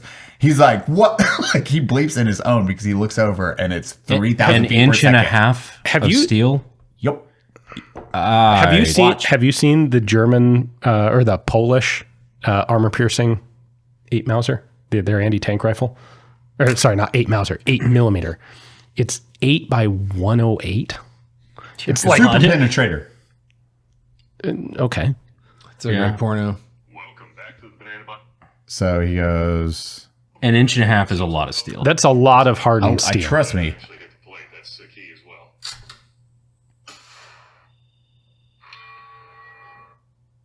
It went through. Holy shit. Mild steel. Okay, mild. Yep. So then he goes. There it was. There he goes to. He missed, and he goes to 1.5. So it is 1.5 of, I'm guessing, mild. There is a very big difference between mild steel and hardened steel. Very much so. Everyone is cooking for a 1940 round. Don't get me wrong. Like it's still impressive, but it's but there is a massive difference between hardened and that. Okay, yeah. That one. I just remember that video was like, oh, it's punching through a inch, like no problem. And this is from the 1940s. That round is cooking. It's interesting. There are some powder formulations that survive just fine, and there's some powder formulations that degrade over time. Turkish stuff, and I can't remember the chemical differences, but we got a bunch of Turkish 8 millimeter years ago that was dangerous because the powder degraded, and it actually the powder grains degraded. And you ended up with a lot more surface area than you originally had. Yep. And so the powder burned a lot faster than it was originally intended to. And you got really high pressure and it blew up guns. Like I know a guy who's missing fingers from one of those things in a 42 or a 34. No shit. One of the things that was speculated about on the slap rounds on Kentucky plastics. Yeah. But then there are also some powders that survive just fine and don't degrade. And a lot of the German World War II stuff, the powder formulation is such that, yes, it's 80 years old now, but it performs just the same way that it originally did. Some of the most stable stuff I've ever seen is the 8 millimeter Mauser stuff coming out of Ethiopia. Everything I ever tested from Ethiopia was garbage. That's what I was joking about. Yeah, it's fucking dog shit. Okay, thank you. It's I'm absolute like, dog shit. I was like, are we looking at different ammo? Like that's I didn't work with Century for like 4 years because of that ammo.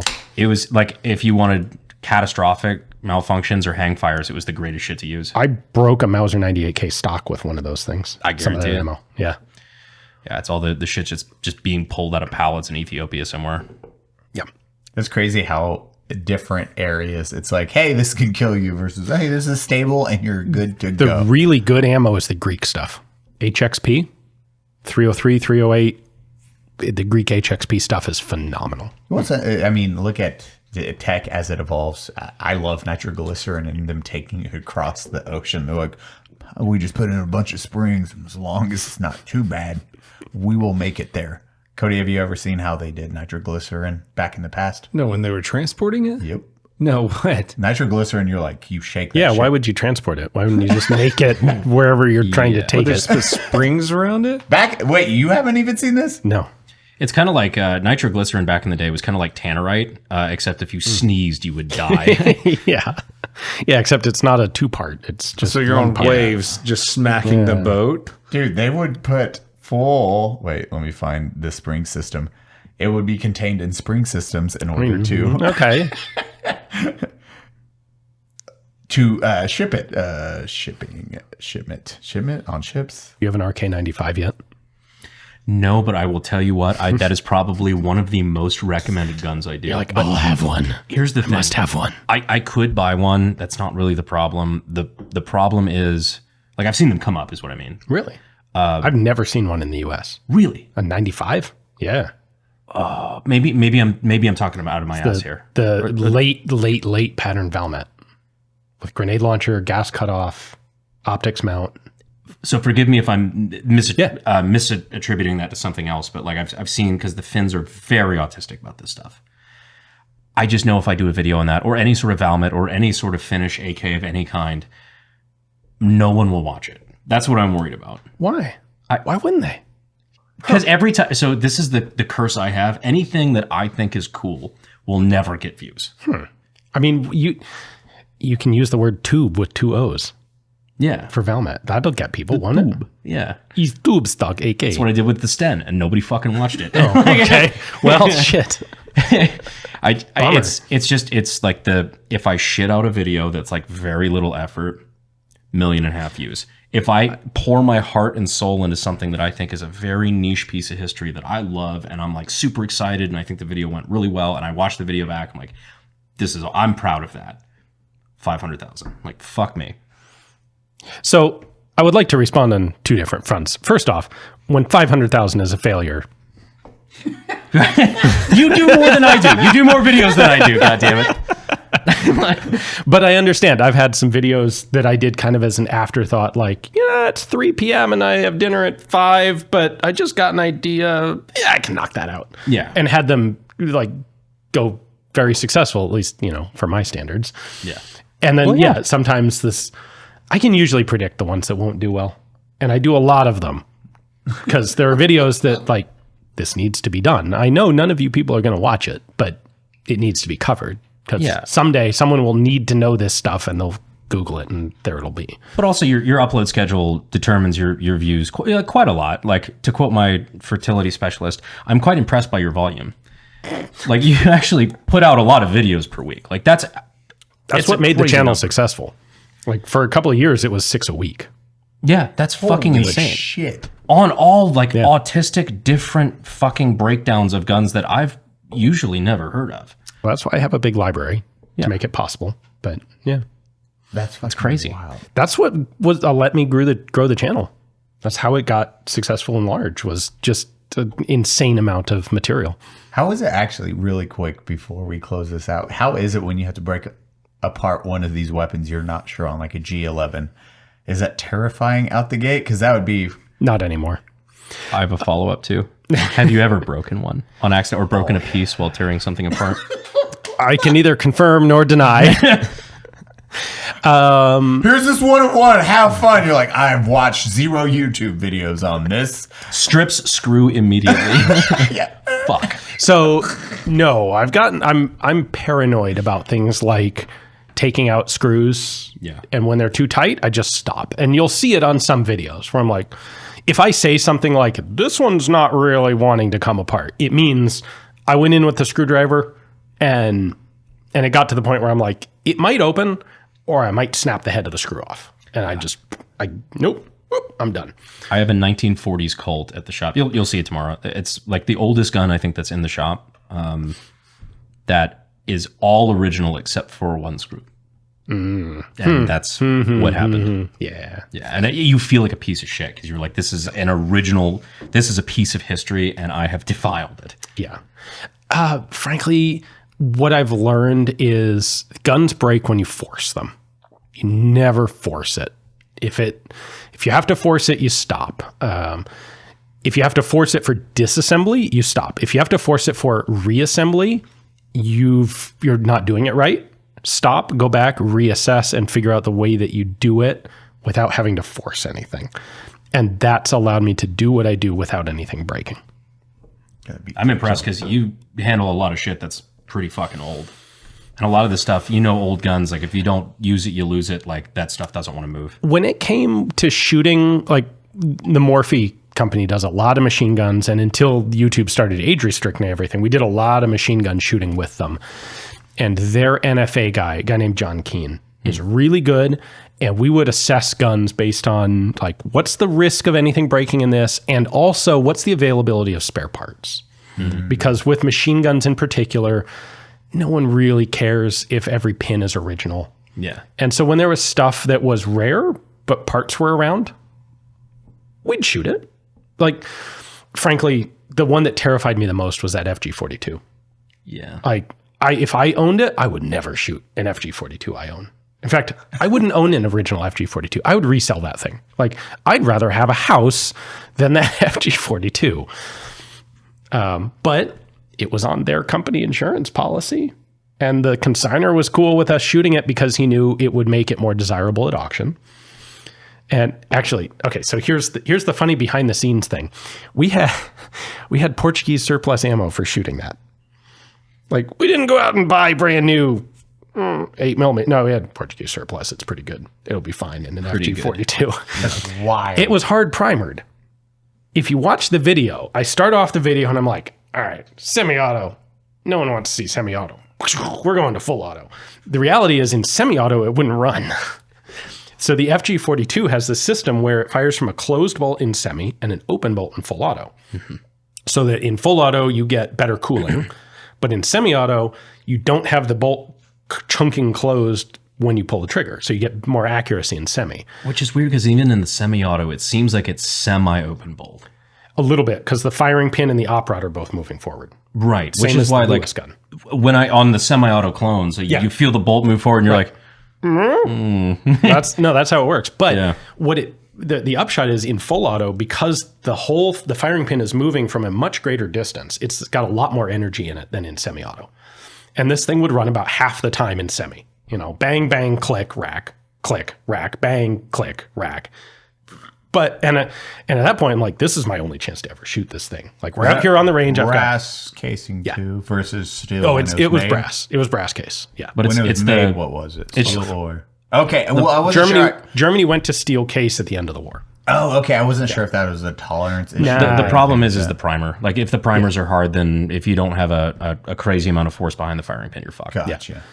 So, like, what I really don't want to do is have to call off my one opportunity to film a full auto original FG42. Yeah. So I'm like, well, let's try it full auto and see if it works. And it ran great. Ran perfectly in full auto because the bolt's moving 4 inches more. It's got a lot more mass, a lot more velocity to it.